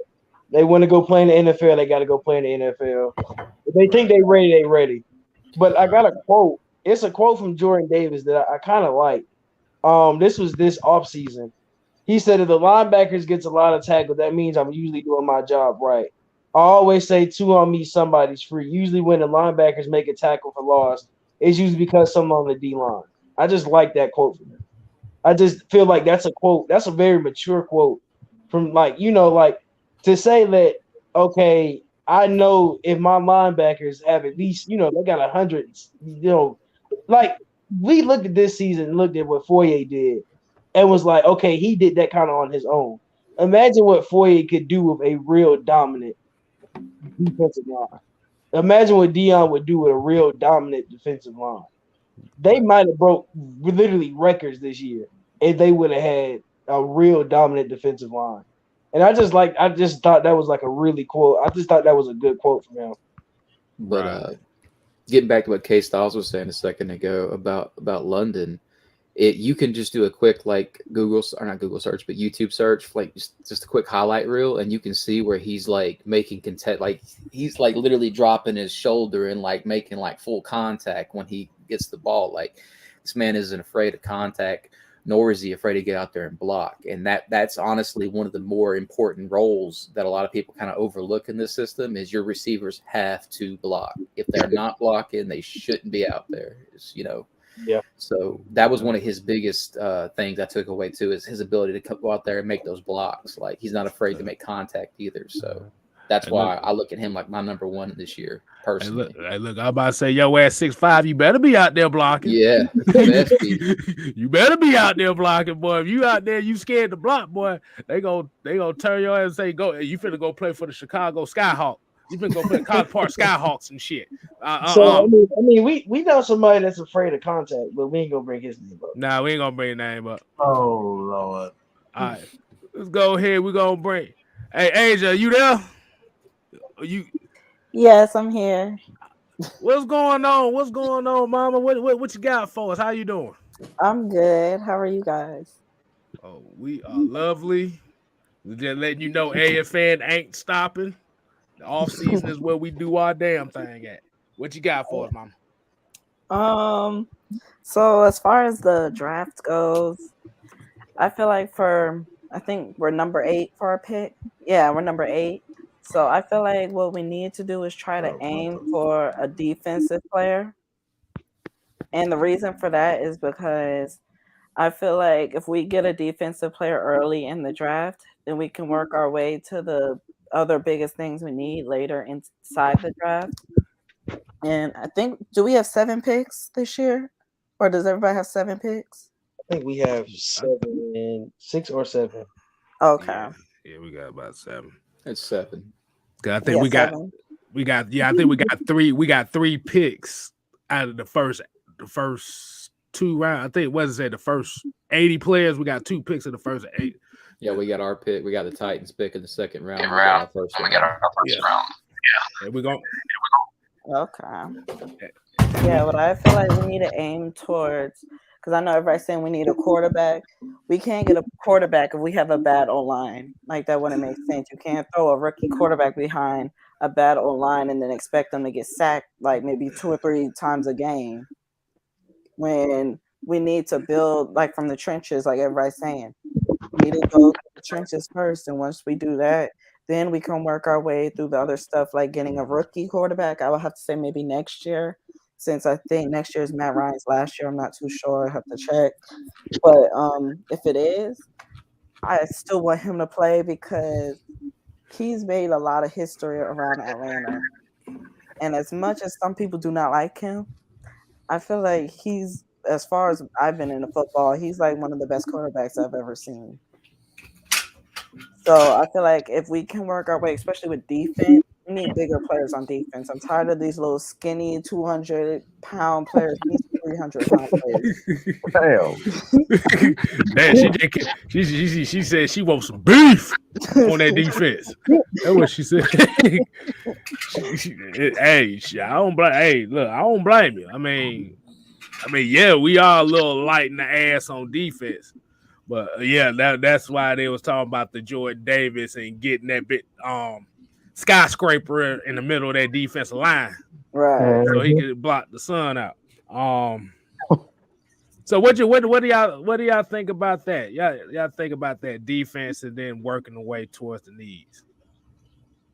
What do y'all think on that? I think you go. It just depends. It depends on what. Like I said, I always think it depends on what Arthur and Terry. Like we haven't got nothing from Arthur or Terry, really and truly on this draft. Like they haven't given us any details. They just said best player available. So I think it's going to be interesting getting into the later months when you start. Like we know they've been at Michigan. They've been at, certain schools all year, but we don't really know what they were looking at those schools. So when we get into, the pro Senior Bowl's coming up. So we're going to get to see the Senior Bowl, what they're looking at the Senior Bowl. When we get to go to the Combine, you get to see what they're looking at the Combine.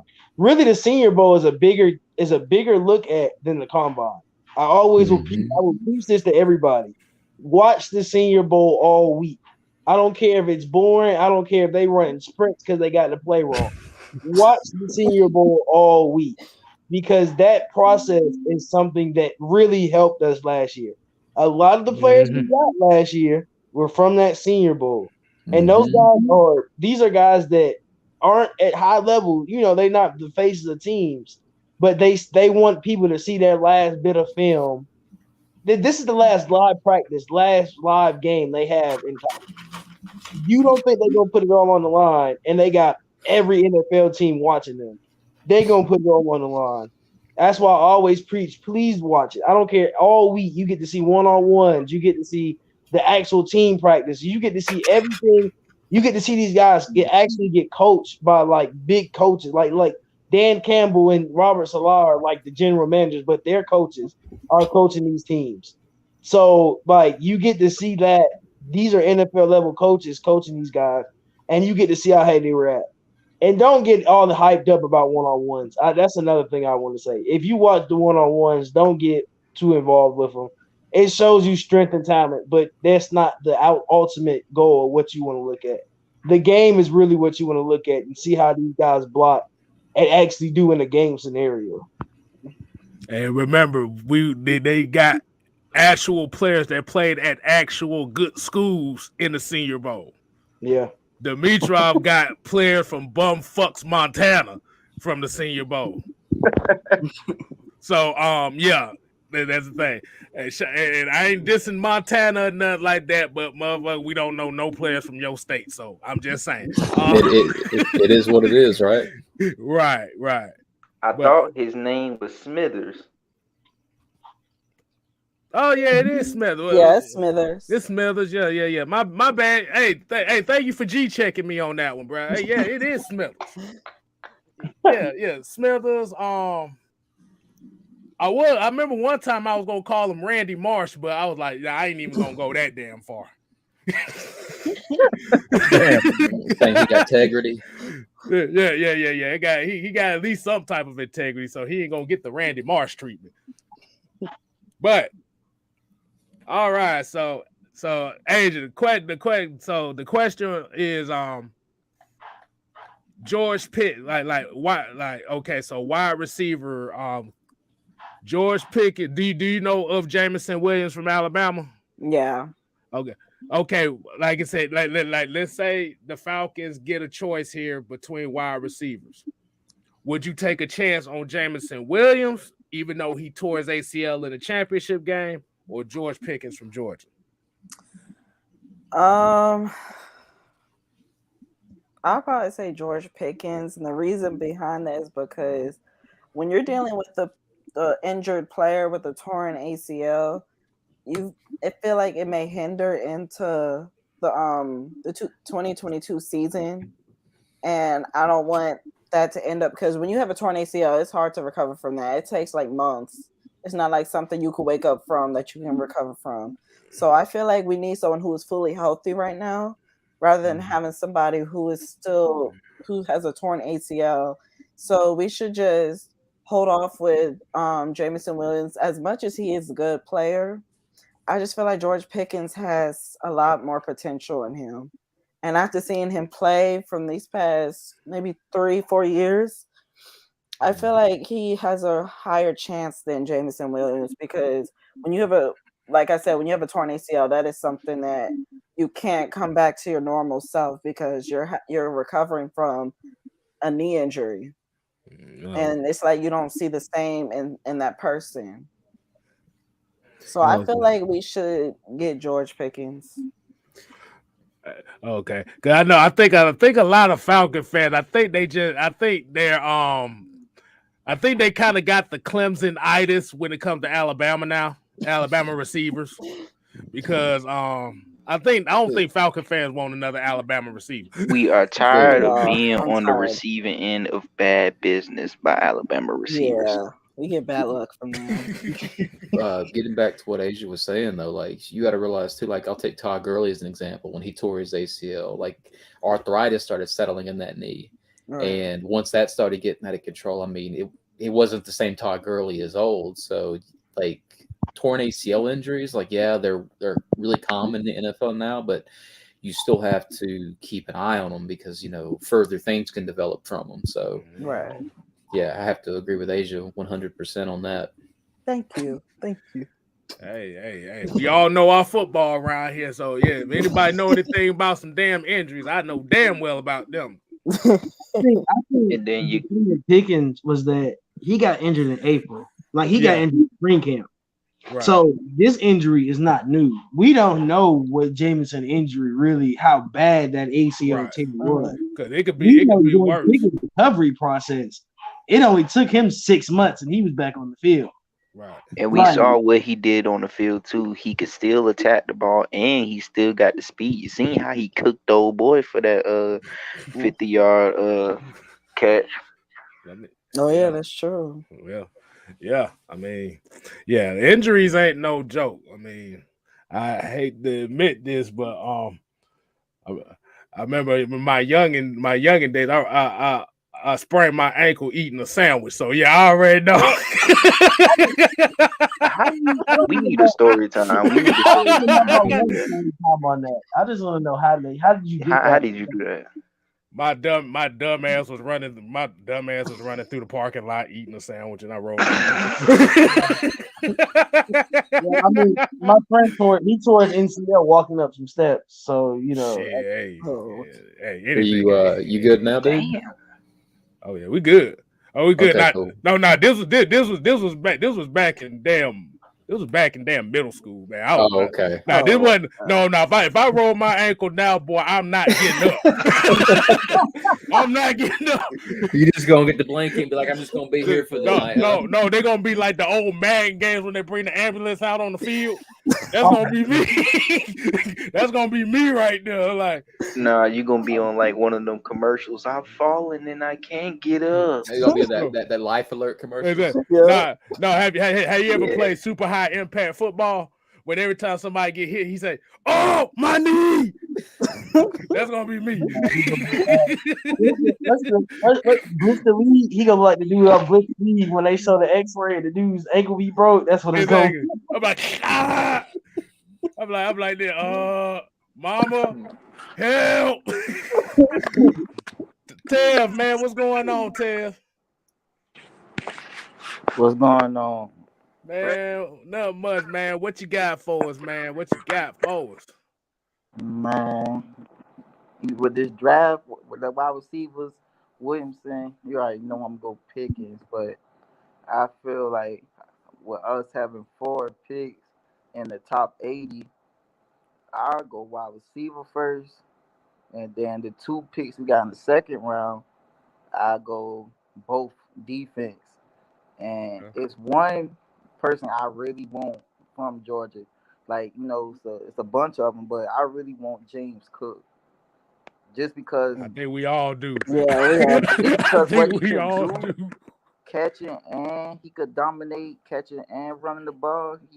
Even though I hate this ain't so much, but Alvin Kamara, that's who he reminds me of, and we all know what Alvin Kamara could do.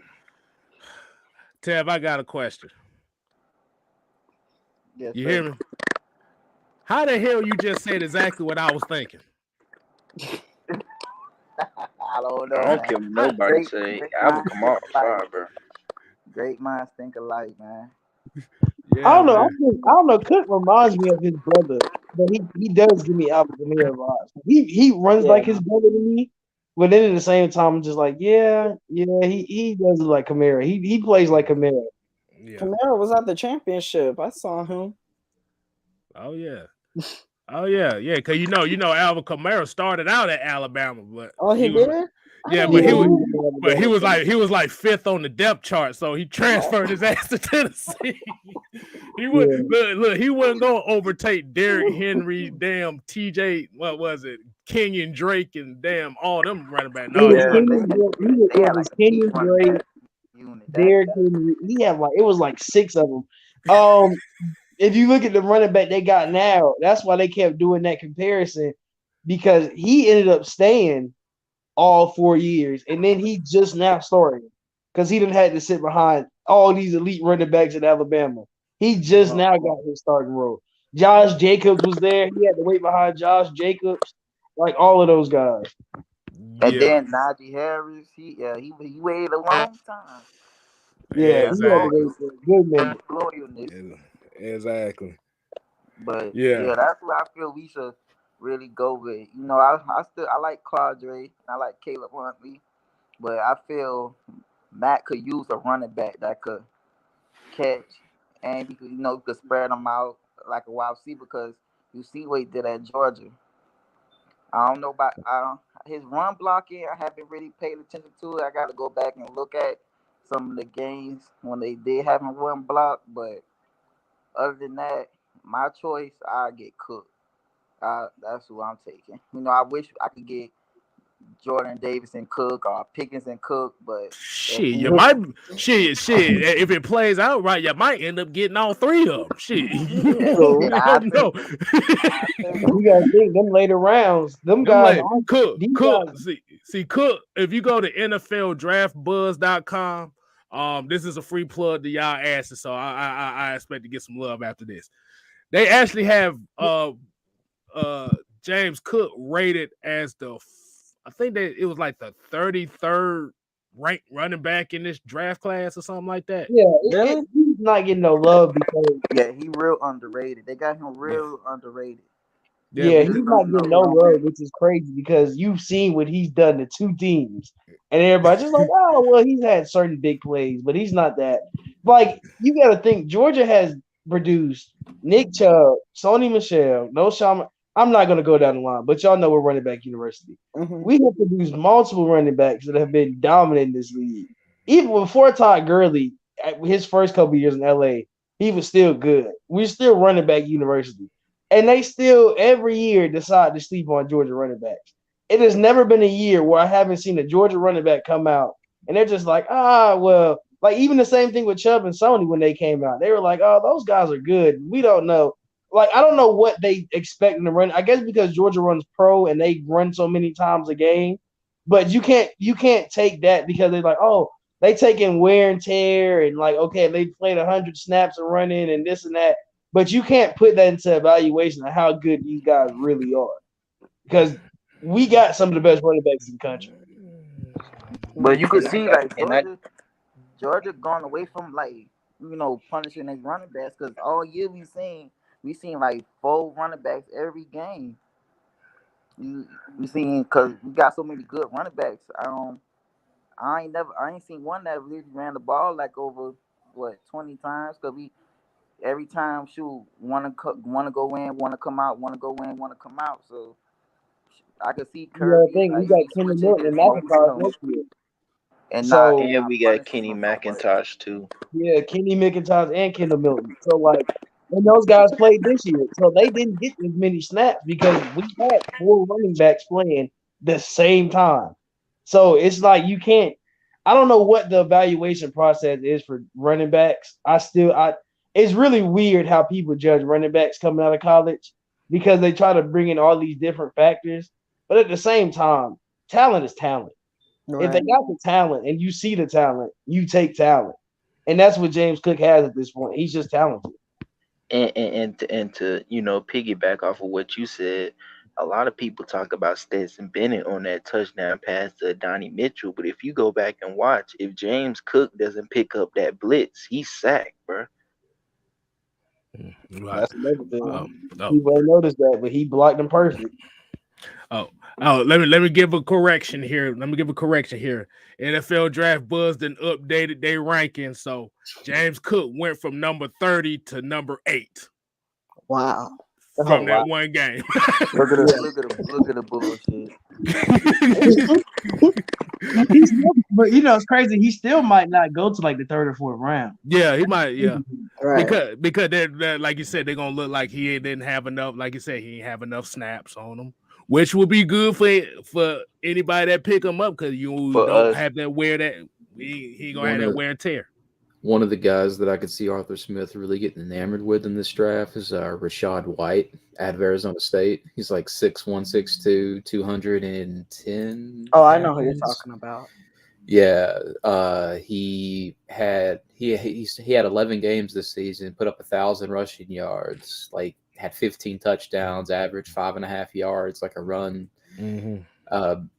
Big kind of like bruiser type of back. Like you see somebody like that. Like you said, the kid out of Georgia. Like this year is so deep in running backs. Like it's not really super top heavy, but you can get a really good starter, if not a star, between that 2nd and like 4th round. Like, so this would be the ideal year for like Terry Fontenot and Arthur Smith to really look into, that running back. Definitely. Zeus is still sitting and Zamir White. No, Zamir White just declared for the draft too. I forgot about Zamir White. Zeus exactly. He's another bruiser. Like that's what I'm saying. Yeah, he just declared. Bro, Georgia just. I told you I was depressed today because all the guys are leaving, but I couldn't be mad at them. But it's like you look at this team that's leaving, and you look at the talent. And this is why I say Kirby Smart's gonna go down. If he gets more rings, he might beat Nick Saban because of his turnover to the NFL. Because all of the guys that are leaving are gonna get drafted. I don't think there'll be one guy from Georgia going undrafted this year. The biggest thing about Kirby Smart is he's going to get that quarterback position settled because this man has had some of the best quarterback talent in college football just slide right through his fingers and then go to other schools and just crush it. If CJ comes next year, I don't think he has a choice. Yeah, that's what I'm saying. Like if they had like Bryce Young in Georgia, for example, it would have been like 50-something to nothing. Like that championship game would have been a slaughter. Like that was the only real like downfall of Georgia, in my opinion, was the quarterback position. Like they were good at receiver, they were good at running back, they were good at on the line, they were good on defense. Like that, but that's the thing. That's that misconception people get is they see teams like Georgia and they think a team can survive without a quarterback. The only reason Georgia did that is because they were stacked at every other position, the line, the defensive line, the receivers, safeties, everywhere. That's how you can get away with that. But like I said, if Georgia had a quarterback like a Bryce Young from Alabama, that would have been probably top 5 team all time. Oh yeah. We had him on our team. JT Daniels is just he got hurt and Kirby didn't put him back in. I got a question for everybody because I seen this on. This was. I'm mad I didn't put this up here, but there was this ridiculous ass tweet that I saw that caught my eye because I was looking like, really, what the is this going on? Somebody literally said that the Falcons should draft Stetson Bennett the fourth. Don't say that bullshit. And you because you what the fuck was this? No. That man, I said, what? that man had one good throw all game, and that's even debatable. That receiver went up and got that ball. That ball was terrible. That man would be lucky to get a key. That man would be lucky to get a job at a Kia dealership. I can't even talk about him. Well, his family rich, so he really ain't got to get a job anywhere. But it's just.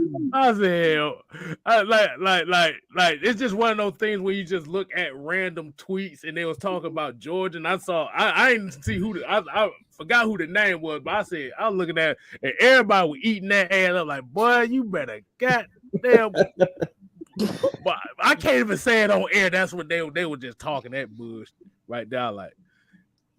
Oh, Triple G said it's not Stetson Bennett no more. He says, don't read that bullshit. Don't read that bullshit. That Mike's quarterback. Ew. Elroy Jetson. He's still Elroy Jetson to me.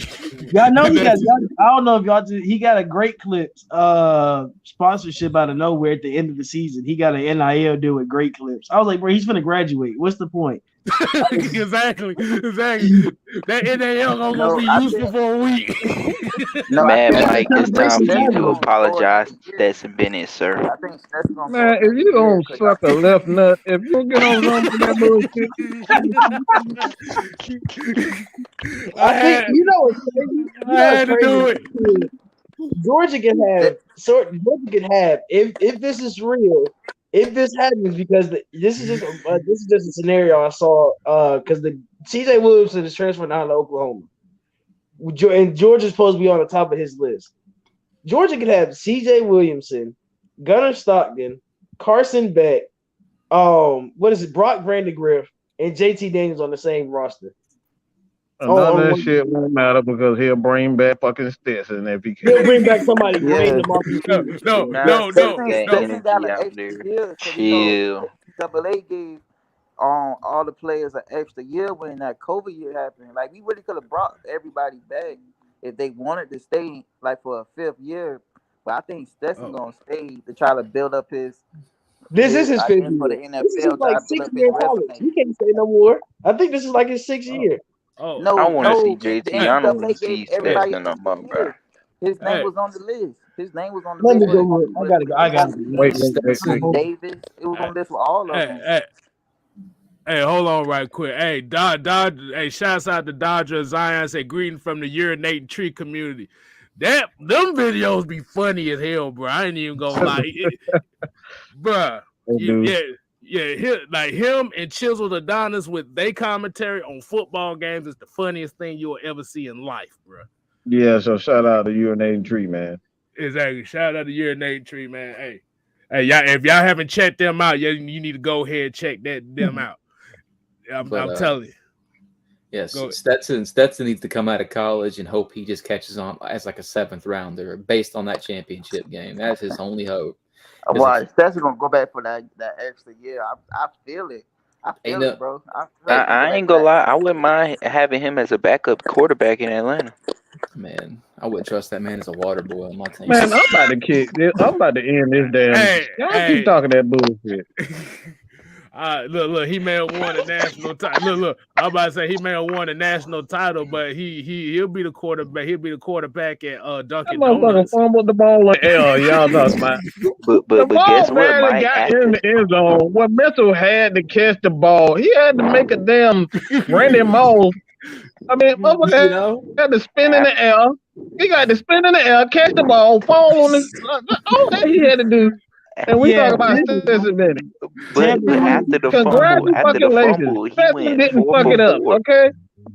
After the fumble, he didn't fuck it up. That's the best y'all gonna get from me. He didn't fuck it up. That's what you gonna get from me. He didn't fuck it up. Hey, look. The fumble, he went 4 for 4. He showed that he can't make a mistake in the clutch. You know what I'm saying? He made that mistake, went 4 for 4 for 83 yards. Did he get chicken nuggets with that? I actually gotta say this. Tam was right. Somebody say something else about Stetson on here. Say something else. Your mic gonna be taken too. Say something else, goddammit. Hey, Don just said Urinate Tree is a friend of his. He's one of his head admins. Hey, like I said, just let him know that he got love over here from AFN, man. That's all we gotta say on that. But why you mute me, Mike? Look, I'm telling y'all, keep on talking, goddamn. There's no streaming being done. Can I say something? And this is my last comment. So he took part into his senior day ceremonies, but because they didn't take 2020 as a real season, he can still return for next season. That's all. So they basically made up some bullshit so he can return. That's all you had to say. That's all them seniors did last year. Yeah, they can come back. This man been the comment of the night. Isaac Krause said Stetson been an athlete since the Obama administration. Oh man. That man said Buck Baloo. What the hell?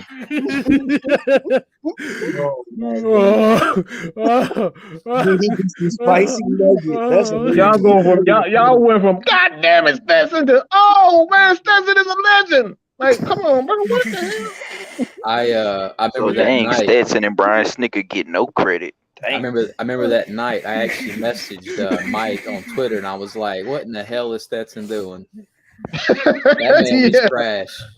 That man, he's the only person that I ever seen throw a damn fumble that went straight up in the air. Like, who the hell? Hey, I'm glad you thought that was crazy. Fumble, how does a fumble go in the air? Hey, he the only person. It went straight up in the air and straight to the damn ground. What's crazy about that? It was almost symmetrical. Like when it popped, that was like directly up. You know what I mean? Like there wasn't no tilt forward or back. It went straight up. So you said one of the D linemen could have did that Sabu pose when they saw like. Yeah, Sabu. Yeah, that's Sabu. That's exactly what it looked like. Hey Vlad, you thought Mike tweets were crazy. You should have been there in the space. He said, "I need to smoke a crack." I was in there. I was listening. He was in there. He was listening. That game, that was the most stressful game. I think it was. I wasn't even nervous about the game, but when Stetson started doing Stetson, I was like, "Oh God, he's like lose." Bro, when he fumbled the ball on the scramble, bro. I said, when he fumbled on the scramble, I said, "Stop being shifty. You're not shifty. You're not built like that. Run the ball to top. You're not built like that, bro." Run forward. At the end of the game. At the end of the game, Tyrone was like, "I can't believe we won the national championship with Stetson. We really did it." I still cannot believe we won a national championship with Stetson. I would never believe that in my life. That's just a testament. That's a testament to how stacked that Georgia team was. If you could overcome being Stetson Bennett as your quarterback and still win a national championship. Remember, you got four 5-stars on your bench, and you won with the motherfucking walk-on that was born in that born at that college, in the college damn campus and shit. Bennett's last high school game was in 2016. And that's why I want to see JT Daniels so bad next year, because ain't no guarantee our defense gonna be like that next season. Hell no, boy. Most of that defense. We lost too many people, bro. And then we lost the coach. Like I know everybody believes Kirby is like the defensive guru, but we lost Dan Lanning. I don't care how you put it. We lost the defensive coordinator, and like now you got Will Muschamp and somebody else being coordinator. I don't know if I can trust that. I don't know. I don't know if I trust Will Muschamp in anything at this point because I'm wondering how much Stetson's family had to donate to Georgia to get him as a starting QB. Like, how many buildings have built? Like, they graduated from there. His whole family graduated from there. But his whole family started off as the original alumni of Georgia. What you talking about? His Talking great about- look, Back his in- great granddad was the first student at Georgia. That's why he was He able said, to back in 1742. Motherfucker Stetson Bennett And the and that's why I'm so nervous about that 5th year, because I want to see Brock and JT. Because when Gunnar Stockton come here, he 5th year. he gonna be the starter. Yeah, Gunner gonna take over. I don't think there's anybody else. Like I don't Why think y'all keep saying that? Why y'all keep saying Because that? I know- You I know realize Gunner we had Stockton is NFL, gone. 3 He gonna take NFL starters, 3 NFL quarterbacks on Georgia, and y'all say Gunner gonna start. I'm not saying next year, but when it comes down, Let me repeat myself. We got 3 NFL quarterbacks at Georgia, and now one of them, all right, neither one of them, all right, you got Eason who lost his job. All right, I'm gonna say 2. I can even say 3 when you say Justin Fields. but he got cut. Justin Fields, Oh, but what's the one from last year? Jamie? Jake Fromm. Jamie. Like, but he didn't. But like that's 3, 4 NFL caliber quarterbacks, and barely the only one that really got any playing time was Trump. Yeah. I don't trust this man with quarterbacks whatsoever. All right. Someone said But he that just Jake- won a championship with a walk-on. Someone called Jake What from State defense? Farm. Jake That too, Mike. Before that little whole racist thing he actually had a deal with State Farm, and then they cut him. That's the funny. He had a little racist moment. It was like, oh, we can't deal with you no more. It was just straight like that.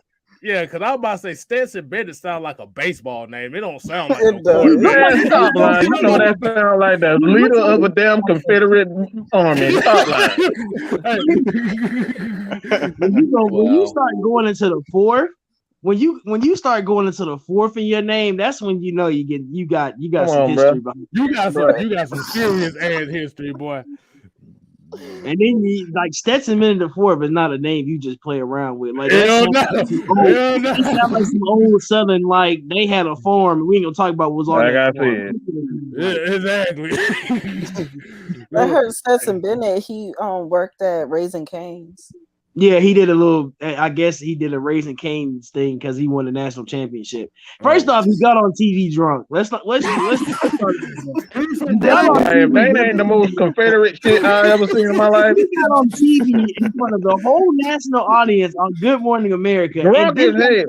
One word he said. Wait, one eye leaning to the one side. Drunk. Wait. I ain't never seen a man that drunk on TV. He was I just want to say my team and like, bro, what are you doing? Boy, that was that straight. Look, that was that straight moonshine out the ground drunk right there, boy. I'm telling you, it was just like it was so bad because they knew he was drunk. Everybody that watched that interview was like, "Oh, he was fake." Why would you let that man on TV knowing he that drunk? I got an interview at 8 a.m. Drinking had like 6 vodka and sodas sitting in front of him talking about I got an interview at 8 a.m. Why are you drinking that much? What is going on? Boy, that boy would drink. That boy drinking so much he had a pissing bag attached to his leg. How the hell did you drinking at 8 o'clock in the morning like that? That was that. So you was drinking at 6 o'clock in the morning.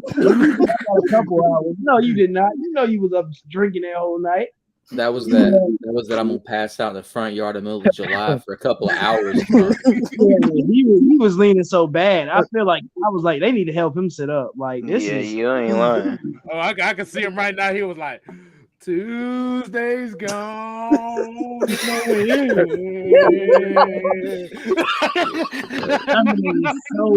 It was just so crazy. And then national TV. Wow. I got a question for y'all. What's up? What do y'all think about the Alabama's fans that's making excuses about injuries? We already knew that was coming. I already knew that. Yeah, we already felt that coming. Oh, yeah, everybody saw that coming. Oh my God, we didn't have Michi. We didn't have our starting corners. Oh my God, You know what why you tell y'all doing that to us? You know- He wasn't healthy. You know Oh what you my tell God, him? I'm a bitch and moan because we lost. Like, You know what you tell Man, him? That started at that's midnight. bullshit. The whole What team you tell him, Vlad? The whole You team tell full him of to 4 and keep 5 their stars. eyes. I don't want to hear that. I don't want to hear. You tell them to keep their eyes on their salt level or their blood pressure because their salt level is extra high. When you got a team full of 4 and 5 stars, you can't complain about no damn injuries. I don't not want to hear that. Then you go get a guy. You go get a guy from JUCO, and then he gets toasted the whole game, and then you want to blame the whole game on him. I'm just like, well, y'all went and got him. Blame Nick. Don't blame him. Nick was the one that went and got him from JUCO. So don't be mad. Y'all was hyping him up too. Like they hyped that team up. Oh well, Michi got hurt. Okay, you still got other 5-star wide receivers on that team. Everybody, that game was literally nothing but 4 and 5 stars on the field. I don't want to hear nothing. Hey, you know what I would have told him? You know what I would have told him? Saban don't get nothing under 3 stars to come to his team. Hey, look, you know what I would say to them that was crying about them injuries. I say, go cry to that tree. Oh, go cry to that tree.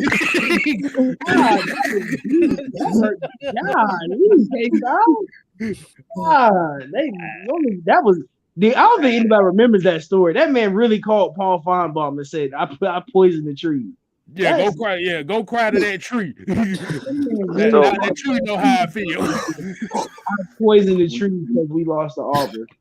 That's crazy. That was bullshit. But I like shit. I like damn. I like Crimson Tide is all y'all got for real. Shit, damn, y'all don't give a fuck about the basketball team, the baseball team, nothing. It's just Crimson Tide football or die. But it's just I mean, you think about Georgia, it's kind of like okay, Georgia. I don't know. Like it's like okay, we care about other sports, but Georgia football is kind of sort of what Georgia football is built on. But Alabama actually is good at basketball. That's the wild part. Like they're not bad at basketball. They're actually good at basketball, and they don't care. Hey, look, Georgia beat Alabama so bad they went back to flip phones. I got one more question. Just one more question. I know this is off topic. I don't know if y'all gonna do a live show on this, but how do y'all feel about the Cam Reddish trade? Because some Hawks fans are overreacting about it. Oh, I just heard about that a few minutes ago. I feel like that was an overreaction. Yeah. I think the sheer shockingness of it was, but I don't like how unprofessional he was about it. I think when you get into seeing what he was doing, like after when he started putting stuff on Instagram and all of that little stuff, and then you find out it was 7 months ago he asked for a trade. Like it's stuff like that when it's like, okay, you can see his play level compared to what it really should have been. Compared to like when okay, you're gonna get traded. We're gonna trade you. Travis said he was gonna trade you, but you had little signs. Remember, he was supposed to go play at Summer League, and then he was like, okay, I'm not gonna go to Summer League because I'm healthy. And then he was supposed to go do this. He was supposed to, he was trying to get minutes. Then you get hurt again. The breakdown of it was not. You could see it coming. Then he put I think his last Instagram post was like, they tried to stop me from playing and blackball me, but I'm gonna get my time soon. Or something like that. That was one of his Instagram posts. And I was like, okay, so you were kind of sort of giving hints. And then you get on Twitter, posting pictures talking about Bing Bong and I'm ready to be in New York. I'm ready. I get to see RJ again. And it's just like, okay, we see where you at now. We see where you were mentally not with the team. And that's why. So you telling me he tapped McKinley that thing? Yeah, he did. Tweety Bird that thing? I thought you were gonna say Julio, but like, okay. Once I seen that, I was like, I wasn't mad no more. No. He was wanting to go to New York. Yeah. True. Don't worry. We gonna beat him tomorrow night. Exactly. Well, he's not playing. He hurt. Yeah, he hurt. What's on record? As usual. He already got hurt. He got there and got hurt. Like I was just like, that's crazy. So y'all think this is gonna lead that first round pick and Kevin Knox is gonna lead to a Ben Simmons and Tobias Harris trade? I don't want Tobias. I want Ben. Don't give me. If you give me Tobias Harris, I will throw up. I want Ben. Don't ever give me Tobias Harris on this team. Even though he don't want to be in Philly either, which I don't mind. Now, if he comes to Atlanta and beats them and turns into the Tobias Harris that we know, the 25-point Tobias Harris that'll snap, I'm okay with that. But don't give me Tobias Harris who flicking off the crowd and telling them to shut up and not to cheer for him and all of that. I don't need that guy. Yeah. Like I said, I kind of agree. It was kind of the initial shot, but like I was saying, folks, somebody had to go, and I guess he didn't make his case no better. I mean, shit, you heard all the time. Like I said, I'm a Cam Reddish fan, but goddamn, now you done tap McKinley that thing, bro. I might have to take my position back. Yeah, Like, I was upset. Upset, but when I found out he wanted to leave, and when I seen that Bing Bong he posted, he was mad. Yeah, that's the part that really made me mad. I was aggravated, bro. I was like, I'm gonna swing on that man if I see him. Like, don't like. I won't fight Tack because I've seen Tack in person. He really cool, and he not a bad guy. He just not great mentally. He a cool dude in person.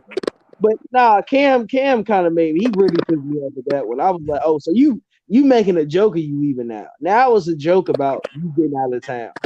That's what made me mad. See, but the problem because he had people in his ear talking about he should be starting, and he really shouldn't. Yeah, cause his shot too inconsistent, and that's why he wasn't really starting. Like I said, he could play defense, but it was the consistency there. But here's the thing: he get to go play with RJ Barrett, but boy, that New York crowd, boy, if you don't show up, them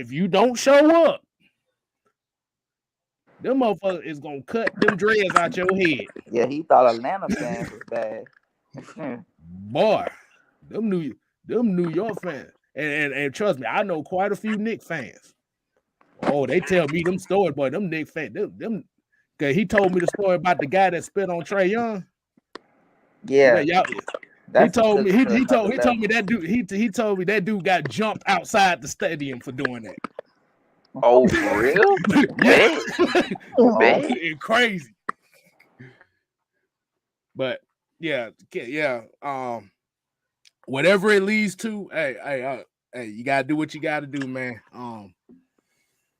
I mean, I like Ben Simmons too. I mean, if you work on his shot, but the thing is, Ben Simmons can shoot though. He can shoot. Yeah, but once he get under pressure and people start, he don't take advantage when in the big games. He'll do all that good during the season, and then when the playoffs come, it's like he don't know. Like it's like on Space Jam, like he done lost his talent. I think it's a Philly thing because you got to look at it. The past 2 point guards they had, Markelle Fultz, he had a shooting problem. He goes to Orlando, he's fine, and now Ben Simmons, he still got a shooting problem. Yeah, but it ain't like it was in Philly though. It's not as bad as it was in Philly though. Markelle not that bad. Markelle it's the Philly crowd. It's the same thing with New York.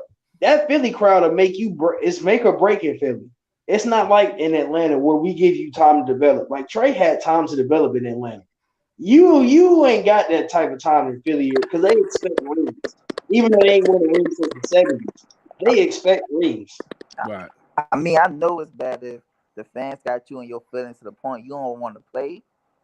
Like Ben said, fuck it. He said, fuck. He is not playing, bro. Like he ain't care about Travis Kelce's brother trying to give him a little in the press conference. That man said, fuck this. Fat Joe and the Philadelphia Fox news too. They try. It's everybody in Philly trashing that man. And he just got engaged. He that's how unbothered he is. He just got engaged. That's how unbothered this man is about Philly. Man. He don't care no more, bro. Like he really got engaged and is not playing, going out on dates. They got pictures of him going out around town and stuff. He just don't care no more. Like that's a good mentality to have, but you're not playing. I think if you play with that mentality, it'd be different. But, I mean, if you're not that bothered by the media no more, then that's how you should feel. Now, when you get traded, whenever you go, you gotta show up. That's just how it goes now. Wherever you get traded, you gotta show up. But okay, let me ask y'all this: if we was to get Ben Simmons, who we gonna give up? Cause we gonna have Hunter, we got Herder, we got Jalen Johnson. We just drafted. We got Bogey. Like all of them play basically the same position. We got. It's a big Italian man that can't play defense on our team that I want to get rid of as soon as possible. Gallo. Yes, I want Gallo. Yeah, Gallo in that first round pick. But when we need points, man, Gallo could put them points up. He don't play. It's more about his basketball form. He got that dribbling look a little ugly, but when he shoot that thing, it swish every time. I don't see him use the backboard. I really don't. Like his defense, it's horrible. It's definitely terrible. He look like an old man. All I heard was somebody that don't want to play no defense. Everybody worry about shooting and scoring. There ain't nobody want to play no defense. Gallo too old to play. They don't give up. Gallo can't move. As long as we can keep DeAndre Hunter, I would be fine.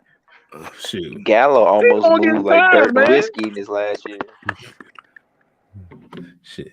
Yeah, just as long as Gallinari don't try to rock that mohawk like he did in the playoffs. Don't do that. Oh, man, that was terrible, man. don't never do that. That jump was so terrible, bro. He cut his hair, man. That motherfucker got his hair cut by a Cocker Spaniel. A Cocker Spaniel cut that head. But he real deal was like embracing it. Like it was the part that he was embracing it that made me mad. Like I'm gonna be the rooster. I forgot what his nickname is in Italy or something like that. Like the big rooster or something like that. Like bro, no. Fix it. Please fix your hair. And KStylzz, you want to make jokes about your own hairline. Have you seen Larry Nance Jr. hairline, bro? Oh God, boy. That boy look like Jet Li from Fearless, boy. I'm telling you. He look like Jet Li from Fearless, bro. Y'all seen that movie Fearless, boy? That hairline was right here. Boy, Larry Nance Jr. got that throwback hairline, boy. That shit. He getting that Stephen A. Yeah. That God took that hairline, threw that bitch to the back of his head.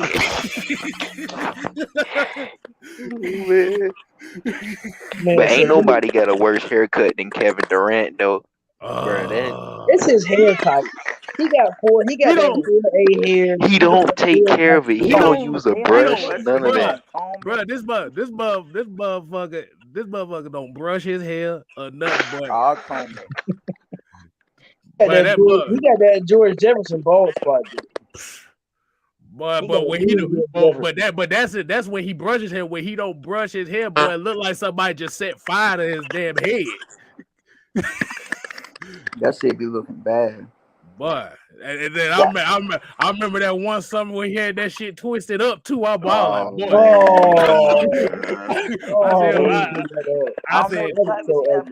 I mean, I think his hygiene just ain't there. Cause y'all ever seen that picture when somebody had took a picture of his leg? Oh man, them ashy ankles, man. Yeah. Like that shit, but like if that shit cracky. That might motivate him to play better, bro. You never know. He might just go out there. That motherfucker hygiene. Hey, look, I'm about to say, maybe in his case, Ash just makes him shoot better. Shit, we don't know.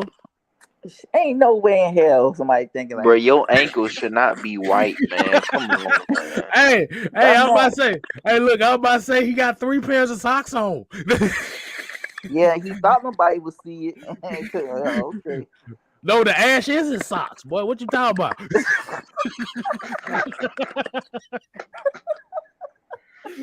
Oh, shit. That boy got them goddamn Larry Bird. He got them Larry Bird 1970 socks, boy. He got them tube socks on, boy. I'm telling you. Oh, I don't know what be going on with Kevin, bro. He did. I don't know. Hell, boy. And you know, back in you and Mike's time, KStylzz, y'all used to be rocking the bowl cuts back.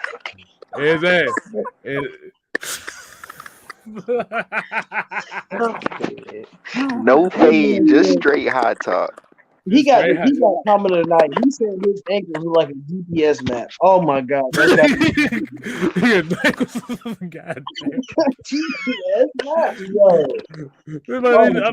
map, this dude is built like a desk leg and shit, so I can see why. Yes. But man, what's going on with our Hawks right now? Be honest, like I just watched this game against Miami Heat. We was winning, and they let them come back in the last 90 seconds, and we lose 118 to 124. Like, what is going on? I bro? think people say it's Nate McMillan. Nah, I don't think it is. I don't really see it. It like the issue that I see is the defense isn't consistent. Like I said, DeAndre Hunter not being there actually hurts this defense a lot because outside of him, you really don't have no perimeter defenders at all. And then Adam Silver now postponing our games back when we had 13 players on the COVID list. But you postponing every other team game. Postponed, really and truly. That Christmas game was so bad, bro. When you playing Cat Barber as your starting point guard, that's Bro, we was literally the College Park Skyhawks for 5 games, bro. Literally, he had a 10-day contract. I think everybody on the team had a 10-day contract, but Cam. Stevenson. Who else was on the team? It was a whole bunch of players just on the team. I'm just like, bro, who are these players, bro? Like, it was so bad. It was so bad. I got a phone call from the Hawks. That's how bad it was. Is that like, hey, I'm about to say we just need somebody to just sit on the bench. I like, nah, I can't do it. I'm sorry, because y'all catching too much COVID over there. I'm good. He's okay, and see, that's why I won't mind Ben Simmons coming, because his defense is okay, and probably a little better than okay. But I wouldn't mind Ben Simmons. It's just y'all say he could shoot. I haven't seen it consistently, but no. I don't need Ben Simmons to shoot that late. Nah. I need Ben Simmons to play the Draymond Green. Just imagine if he could shoot that shit. Bro, Giannis could shoot now. You know how that's the crazy part. Giannis developed his shot. Giannis going crazy, bro. Giannis' shot is wet now, bro. How do you stop him? How? You can't stop him. And now he's shooting. Hey, look! I could tell you somebody else whose shot done improved so much. And like I said, this is why I say Ben Simmons ain't got no damn excuse. Damn, Lonzo Ball shooting like he motherfucking Steph Curry. Oh yeah. Lonzo, his shot, yeah. Remember he used to pull that thing from the shoulder. Boy, he pulled that thing like a yo-yo. Boy, he like. LaMelo shot still ugly. LaMelo shot ugly. Oh boy, LaMelo. But his shot go in. His shot go in, but that shot's so ugly, bro. That little hop step he got when he shoot. Oh god, it's ugly, but it works. Yeah. But I'm about to say, boy, LaMelo Ball look like Jackie Moon out there when he shoot the ball. Bro. Yeah. Hey, look, man, we about to go ahead and end the show tonight, man. Hey, like I said, we definitely appreciate everybody tuning in. Y'all got to see some comedy hour going on here. We talk about Katie's old roach infested head ass.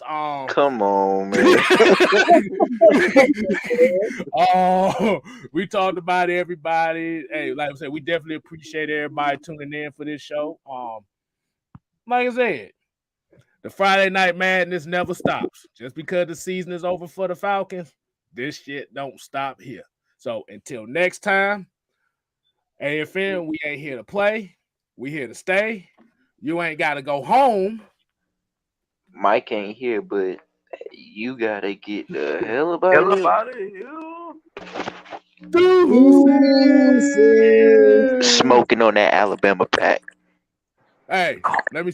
Hey, look. I'm about to say I'll spark that bitch with a blowtorch for. Oh my God, Alabama, man! Oh, I'll blow it.